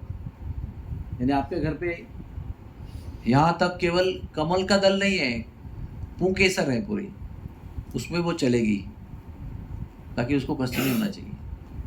तो वो उतरी और कौशल्या उसको साथ में चल रही है, तो वो चेहरा सूख गया उसका, सीता जी का। तो वो बोलती है, बेटी क्या हुआ? बोले कुछ नहीं, बोलते भैया कुछ नहीं। बोले अभी संकोच नहीं करना है आपको, अभी आप घर की बहू हो, हमारी बेटी हो आप, ऐसा संकोच कर, जो दिल में है बता दो। नहीं नहीं कुछ नहीं कुछ नहीं, नहीं नहीं ऐसा नहीं करना है अभी आपको, आप अभी पराई नहीं हो, अभी हमारे घर की हो आप, बता दो क्यों तुम इतनी क्या कह रहे हैं मुरझा रही हो। वो कहती है ये जो पुक्के सब मुझे चुभ रहे हैं इसलिए थोड़ा चेहरे पर जो कष्ट दिखाई पड़ा उसको। तो कौशल्या ने उसको उठाकर गोद में ले लिया। कितने साल की थी सीता देवी शादी हुई तभी? 6 years, 6 years of age, but बहुत मैच्योर, बहुत प्रगल्भ और बहुत शरीर से भी सुदृढ़ थी वो 6 साल के हिसाब से। वो गोद में लेके जा रही है, कुछ देर बाद फिर चेहरा सूख गया उसका। बोले बेटी अभी क्या हुआ? अभी एक अंतर कितना है, अभी थोड़ा सा आपकी बिल्डिंग समझो, अभी इधर से इधर आना है, उतने में ये घटना हुई तो गोद में उठा के रखा, अभी चलने की जरूरत है, मैं उठा के चलूँगी। फिर चेहरा सूख गया, अभी क्या हो गया? बोलते आपकी सारी दासियाँ टुक टुक देख रही है मुझे, उनकी नज़रों की मुझे कष्ट हो रहा है। तो क्या होगा? कौशल्या ने अपने आंचल से उसको ढक दिया और ढके हुए गोद में लिए उस सीता को अपने कक्ष में ले गई। बोलो, वहाँ पे वो उतारा और घूंघट उठा के उसको बिठाया। अभी मुंह दिखाई का कार्यक्रम हो रहा है, पता है ना मुंह दिखाई क्या होता है? बहू का मुंह देखने से उसको कुछ देना होता है, मुंह दिखाई। तो सबसे पहले कौशल्या को मुंह दिखाई का कार्यक्रम उसका नंबर 1 है। तो कौशल्या ने मुख का दर्शन किया, तो कुछ देना है ना उसको, तो उसने मन से ना दशरथ महाराज के पूरे तिजोरी में स्कैन किया मन से कि इसके लायक कुछ वस्तु होगी। तो उसको दशरथ महाराज के पूरे तिजोरी में कुछ नहीं मिला जो सीता के मुंह दिखाए के लायक हो। फिर उसने अपने तपोबल से इंद्र की तिजोरी में स्कैनिंग किया, उधर भी कुछ नहीं मिला उसको जो सीता की मुंह दिखाई के बराबर हो। फिर उसने अपने आसपास में सब जगह घूम के देखा तो उसके राम के ऊपर उसकी नज़र स्थिर हो गई, ये एक ही वस्तु है जो इसके बराबर का है। तो राम का हाथ पकड़ा, बोला आज से मेरा ये धन जो है राम नाम का मैं आपको सौंप रही हूँ। देखो क्या होता है ना, शादी तो सब लोग करते हैं, कन्यादान लेते हैं, सब कुछ करते हैं, लेकिन फिर भी माँ अपने पुत्र पर अपना अधिकार जमाए रहती है। तो वो क्या हुआ, तुम्हारा पति हुआ तो मेरा पुत्र पहले है तुमसे। सास और बहू में झगड़ा क्यों होता है? क्योंकि ऑब्जेक्ट एक ही है, इसका पति है उसका पुत्र है, दोनों उसको पॉजेस करना चाहते हैं, इसलिए सास बहू की कोई बनती नहीं है, क्योंकि एक ऑब्जेक्ट पर 2 लोग रोब जमाना चाहते हैं और बेचारा बीच में पति जो है उसकी चटनी हो जाती है। माँ को देखो कि बहू को देखो, क्या करूँ? वो जो अधिकार था पुत्र के रूप में राम के ऊपर, वो उसने दे दिया उसको। सबसे बड़ा त्याग है एक माँ के लिए, बहू के सामने दे दिया। आज से मेरा रत्न जो मेरी प्रॉपर्टी है, जो आज तक मैं अपना समझ के चलाती थी, वो मैं आपको आज अर्पण कर रही हूँ। तो कौशल्या की मुँह दिखाई हुई। अभी कैकेयी का नंबर आया। कैकेयी ने सोने का महल बना के रखा था राम को भेंट देने के लिए, कनक भवन, जो आज भी अयोध्या में है। इतना, वो आज तो सीमेंट कंक्रीट दिखता है अपने को, लेकिन वो स्वर्ण का था, उसकी सारी ईंटें स्वर्ण की थी, हर डेकोरेशन स्वर्ण का था, ऊपर से रत्न भी थे। ऐसा सुंदर महल बनाया था। उसकी चाबी मुंह दिखाए पर कैकेयी ने सीता जी के हाथ में सौंप दी। कि सुमित्रा का नंबर आया तो सुमित्रा ने क्या बताया कि ये 2 मेरे पुत्र जो हैं, भरत और शत्रुघ्न, नहीं लक्ष्मण शत्रुघ्न, ये आज से मेरे पुत्र नहीं होंगे। मेरा जो मातृत्व है वो तुम्हें मैं भेंट में देती हूँ, आज से तुम उनकी माता रहोगी, मैं नहीं रहूँगी। यानी उनका, उसने अपना मातृत्व का भेंट दे दिया मुंह दिखाई में। ऐसे भी होता है दिव्य लोक में, दिव्य लीला में। और दिव्य लीला में भाग लेने वाले लोग भी ऐसे दिव्य होते हैं जो हम लोग विचार भी नहीं कर सकते, ऐसे काम करते हैं। इसलिए उसको लीला कहते हैं। हम लोग अपना काम करते हैं, वो लीला करते हैं। इसको सुनने से भी हृदय की शुद्धि होती है, आत्मा की शुद्धि होती है। तो ऐसा अनोखा ये सीता जी का मुंह दिखाए का कार्यक्रम हुआ। और वो सीता जो 6 इंच के पुंकेसर पर चलते हुए उसको पुंकेसर चुपते थे, दासियों की नजर से उसको सूखने लगी थी वो सीता देवी 13 साल, 1 साल कम, 13 साल वन में नंगे पैर चलती रही। देखो, अगर आपके पैर, अगर वर्कर के पैर होंगे बहुत से लकड़ी जैसे कड़क होंगे, आपको नंगे पैर चलने की आदत है, हमेशा ज़मीन पे चलते हो, पत्थर पे चलते हो, तो आपको 14 साल वन में भुजेंगे तो कुछ नहीं फर्क पड़ता है। लेकिन जिसके पैर कभी मखमल के सिवा किस पर पड़े ही नहीं, वो नंगे पैर 13 साल वन में घूमती रही। और जब प्रभु का और उनका डिस्कशन चल रहा था कि तुम मत आओ, तुम मेरे माता पिता को देखने के लिए यहीं रहो, क्योंकि वो दुखी रहेंगे, 3 माताएं और पिताजी हमारे दुखी रहेंगे, तो उनकी देखभाल कौन करेगा? आप उनका देखभाल करने के लिए पीछे रहो, वो आपका ड्यूटी है। तो वो कहती है, मेरे पिता के राज्य में शादी के समय मैंने आपको वादा किया था कि आपके सुख में और आपके दुख में मैं आपके साथ रहूँगी। मैंने आपके साथ सुख तो भोग लिया, अभी दुख आएगा तो मैं कैसे पीछे रह सकती हूँ? आप जहाँ होंगे वही मेरी अयोध्या है, और आप नहीं जहाँ होंगे वही मेरा वन रहेगा। तो आप वन में रहेंगे तो वही मेरी अयोध्या है, इसलिए मैं आपके साथ जाऊँगी। और क्या कहती है कि आप जब वन में चलोगे तो मैं आपके आगे आगे चलूँगी, और जहाँ जहाँ पैर में कांटे लगेंगे वो मैं साफ करूँगी और आपके लिए रास्ता बनाऊँगी। वो सुकोमल सीता देवी वो कह रही है कि मैं आपके आगे चलूँगी। वैसे मर्यादा तो आपके पीछे चलने की है, लेकिन सेवा के भाव से मैं आपके आगे चलूँगी, ताकि मुझे पता चलेगा कि रास्ते में कंकड़ कांटा क्या है, उसको मैं सहूँगी, हटाऊँगी और आपके लिए कोमल रास्ता बनाऊँगी। केवल मुँह से डायलॉग नहीं मारा उसने। इसको कहते हैं पतिव्रता नारी। हरे कृष्णा कृष्ण कृष्ण हरे हरे, हरे राम राम राम हरे हरे। कथा तो अनंत है, हरि अनंता, हरि कथा अनंता, में कोई कमी नहीं है। रात तक बैठो, दिन तक बैठो, कोई प्रॉब्लम नहीं है, कथा चलती रहेगी। कोई प्रश्न है किसी को? Any question? यस सर, थोड़ा जल पिला दो। आप प्रश्न पूछो, घर का पानी दो। हाँ जी, मैं घर का ला रही हूँ। हाँ बोलो। बहुत बहुत धन्यवाद, छोटी बड़ी प्रणाम, बहुत सुंदर अपने प्रभु जी अपने जो बताया कि मतलब प्रभु रामचंद्र का जो लीला में बताया कि हमें उसमें से बहुत सारा प्रेरणा मिला कि गृहस्थ होके हम लोग ऐसा प्रेम का व्यवहार कर सकते हैं। सब लोग सुनो। तो अभी इसमें जैसे हम देखते कि हम बीइंग डिवोटी, हम भक्त है, लेकिन अभी देखते हैं कि ये जो सो कॉल्ड मॉडर्नाइजेशन की वजह से या फिर जो हम देखते हैं कि यहाँ पे हस्बैंड वाइफ भी जब वर्किंग होते हैं या फिर दोनों वर्किंग काम करते हैं, तो वो जो प्रेम का जो संबंध है वहाँ पे कभी कभी दरार आ जाती है बहुत जगह पे, एंड देन स्लोली ये जो रिलेशंस में ये आ जाते हैं। प्रश्न क्या है? तो इसको हम कैसे बचा सकते हैं, इसको कैसे बच सकते हैं? How to save that? देखो, हम लोग कलयुग में जी रहे हैं, ये कलयुग का प्रभाव है। कलयुग के पहले कोई भी स्त्री काम नहीं करती थी, पति ही काम करता था। और पति और पुरुष जो थे वो साल में केवल 4 महीने काम करते थे, बस 4 महीने बारिश में खेती बनाई, साल भर का अनाज बनाया, और 8 महीने केवल भजन और यात्रा, तीर्थ यात्रा ही करते थे।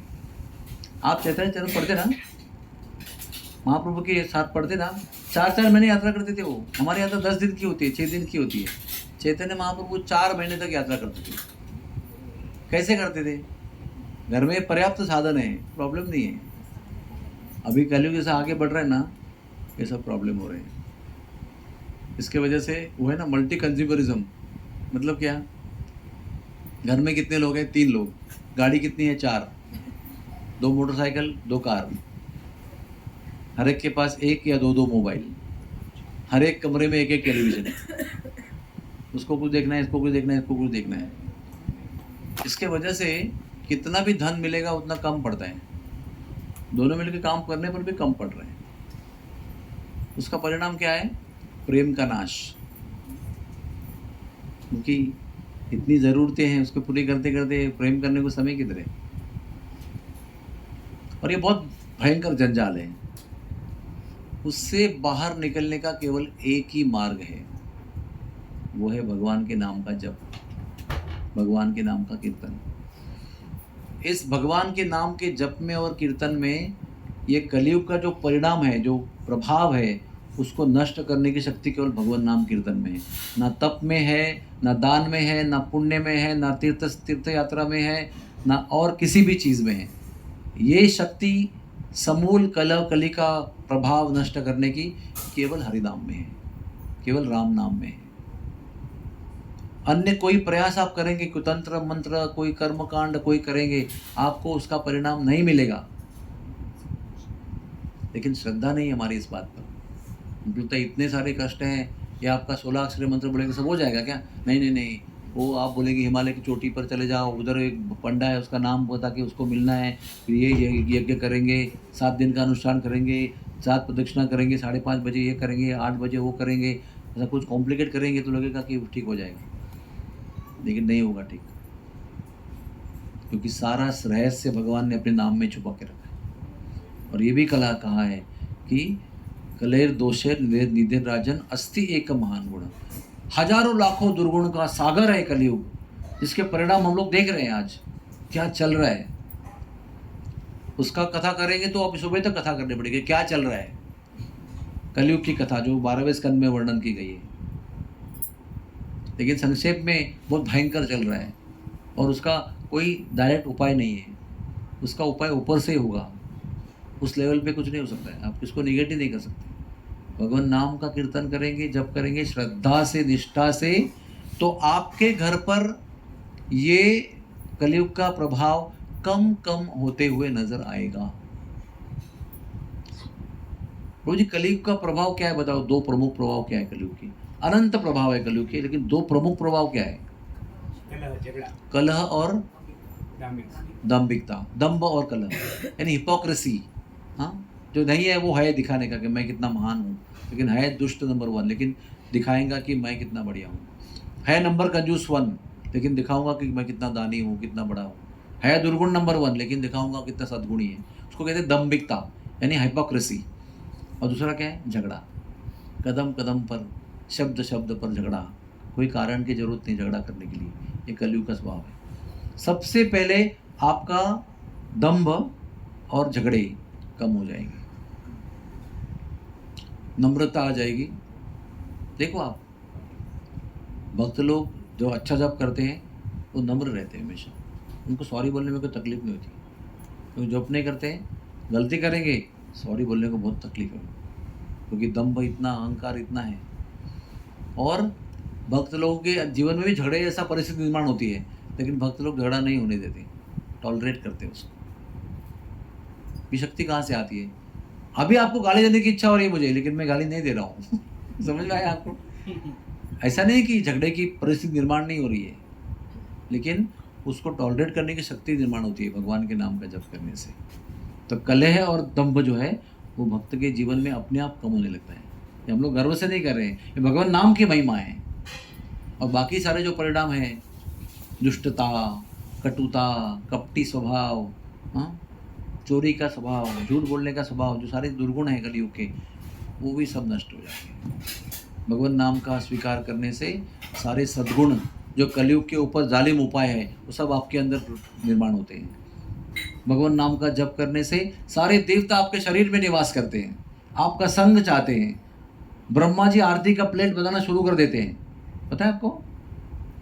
आपने जिस दिन हरि नाम को स्वीकार किया और तय किया कि अब मैं जप करूंगा, उसी दिन आपके लिए पूजा की थाली बनाना शुरू करते ब्रह्मा जी, क्योंकि ये व्यक्ति जरूर भगवत धाम जाएगा, और जाएगा तो मेरे दरवाजे से जाएगा, ब्रह्मा लोक को पार करते हुए, जाते हुए मैं उसकी आरती उतारूंगा। शास्त्र में लिखा है। ब्रह्मा जी उसके लिए तो कितनी प्लेट बनाते होंगे, जितने भक्त बन रहे उतनी प्लेट बन रही है उनके पास। वो सबका पूजन करना चाहते हैं जो भगवान नाम लेकर भगवत धाम जाएंगे। इतनी महिमा है भगवान नाम की। वो नाम आप और हम ले रहे हैं, जो चैतन्य महाप्रभु ने लिया था, हरिदास ठाकुर ने लिया था, सारे संतों ने लिया था, तुकाराम महाराज ने लिया था, वही नाम हम लोग भी ले रहे हैं। कोई डिफरेंट नाम ले रहे हैं। रूप गोस्वामी ने, सनातन गोस्वामी ने, सब गोस्वामियों ने वही नाम लिया था जो हम लोग ले रहे हैं। इतना भाग्य है हमारा। जो कली संतरण उपनिषद में लिखा हुआ है कि ये नाम जो कोई जप करेगा, इति षोडशकम नाम नाम कली सर्व कल्मश नाशनम, कली के जितने कल्मश है, दोष है, सब नाश हो जाएगा। ये 16 अक्षरी मंत्र जप करेगा। और नतः परतरोपाय, और कोई उपाय नहीं दिख रहा है। कहाँ पर सारे वेदों को ढूंढकर निचोड़ते भी उपाय नहीं दिख रहा है कोई और इसके अलावा। नतः परतरो उपाय सर्व वेदेषु दृश्यते, सब वेदों को देखकर ढूंढने पर भी आपको ऐसा उपाय कहीं नहीं मिलेगा कली के प्रभाव को नष्ट करने का। ये कहा है कली संतारण उपनिषद में। यानी कली से संतारण होने के लिए क्या जरूरी है वो लिखा गया है उस उपनिषद में। उसका नाम है कली संतारण उपनिषद। कली के भयंकर सागर से तरण होने के लिए, मुक्त होने के लिए वो लिखा है। 11 श्लोक है खाली उसके अंदर ये श्लोक है। और ये महामंत्र भी लिखा है उसके अंदर। छोटा सा उपनिषद है, 11 मंत्रों का। तो सारे जो कलयुग के दुष्परिणाम आपको दिखाई पड़ रहे हैं, आपके अंदर दिखाई पड़ रहे हैं, आपके बाजू में दिखाई पड़ रहे हैं, परिवार में दिखाई पड़ रहे हैं, समाज में दिखाई पड़ रहे हैं, देश में दिखाई पड़ रहे हैं, वो सारे परिणाम एक भगवान नाम से, उसके जप से नष्ट हो जाएंगे।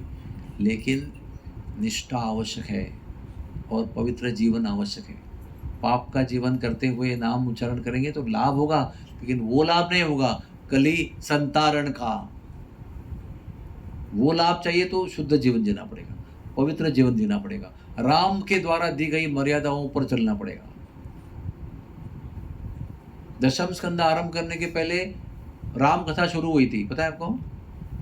उसको रोका गया, अरे बस अभी तुम 24,000 श्लोक बोलने लगोगे तो बेचारा उसका मृत्यु का समय आएगा, फिर कृष्ण कथा का भी बताओगे। फिर भी संक्षेप में एक श्लोक में रामायण बता दिया सुखदेव जी ने। जो एक श्लोक रामायण है। क्यों बताया वो इतना जल्दी में भी? एक तो बता ही दिया। क्यों बता दिया? क्योंकि राम के द्वारा प्रस्तापित की हुई मर्यादाओं को पालन किए बिना कृष्ण की महिमा हम समझ नहीं सकते। किताब में रहेगी वो। जन्म कर्म तवे दिव्यम योमो एवं यो वेत्ति तत्वता नहीं होगा। वो एवं यो वेत्ति तत्वता तब होगा जब राम के द्वारा प्रस्तापित की हुई मर्यादाओं का पालन हम करेंगे, तो ही कृष्ण की महिमा को समझ पाएंगे, तभी भागवत का रहस्य समझ पाएंगे। इसलिए एक श्लोक क्यों ना हो, सुखदेव जी ने जरूर राम का उल्लेख किया उसके अंदर, ताकि जो श्रोता बैठा हुआ है वो राम कृष्ण कथा सुनने के लिए योग्य हो जाए। वो क्वालिफिकेशन दे रहे हैं उसको। तो हमारे लिए भी क्वालिफिकेशन वही है, राम की मर्यादा पालन। आपके जीवन में कलयुग रहेगा ही नहीं, आपका घर वैकुंठ बन जाएगा। ये सत्य है, कोई लिखा हुआ डायलॉग नहीं है, ये सत्य है। अभी मुझे जस्ट याद आ रहा है, मैं भी कश्मीर में गया था, तो उधर एक कश्मीर में एक स्थान है जहाँ पर शंकर पार्वती आए थे, और वो स्थान में तो उन्होंने एक राक्षस का वध किया था, और उन्होंने फिर उस जगह को वरदान दिया कि इस जगह पर जो भी आएगा वो कलयुग के प्रभाव से मुक्त हो जाएगा। वो मार्तंड मंदिर है, सूर्यदेव का मंदिर। वहाँ पर एक सुंदर तालाब है, वहाँ पर कोई अपने पिता माता का तर्पण करेगा, श्राद्ध करेगा, उनको भी गौलोक की प्राप्ति होगी। और जो मैं यहाँ निवास करूँगा, यो जहाँ पर भी जो ही आएगा इस कुंड का दर्शन करेगा, वो कलयुग के प्रभाव से मुक्त हो जाएगा। ऐसे पृथ्वी पर बहुत सारे स्थान हैं जिन कई स्थानों को ये वरदान प्राप्त हुआ है कि वहाँ जाने से केवल कलयुग का प्रभाव नष्ट हो जाएगा। चलो जा नहीं पाएंगे, जहाँ हो, जहाँ रह रहे हो, जहाँ जीवन बिता रहे हो, वही भगवान का नाम लो। सबसे बड़ा तो चलायमान स्थान वही है, कलयुग से मुक्त करने वाला, भगवान नाम का जप करने वाला स्थान, जहाँ भगवान नाम का जप और कीर्तन हो रहा है। ठीक है, एक ही प्रश्न आपको पर्याप्त है उसका उत्तर। हरे कृष्णा कृष्णा कृष्णा हरे हरे, हरे राम राम राम हरे हरे।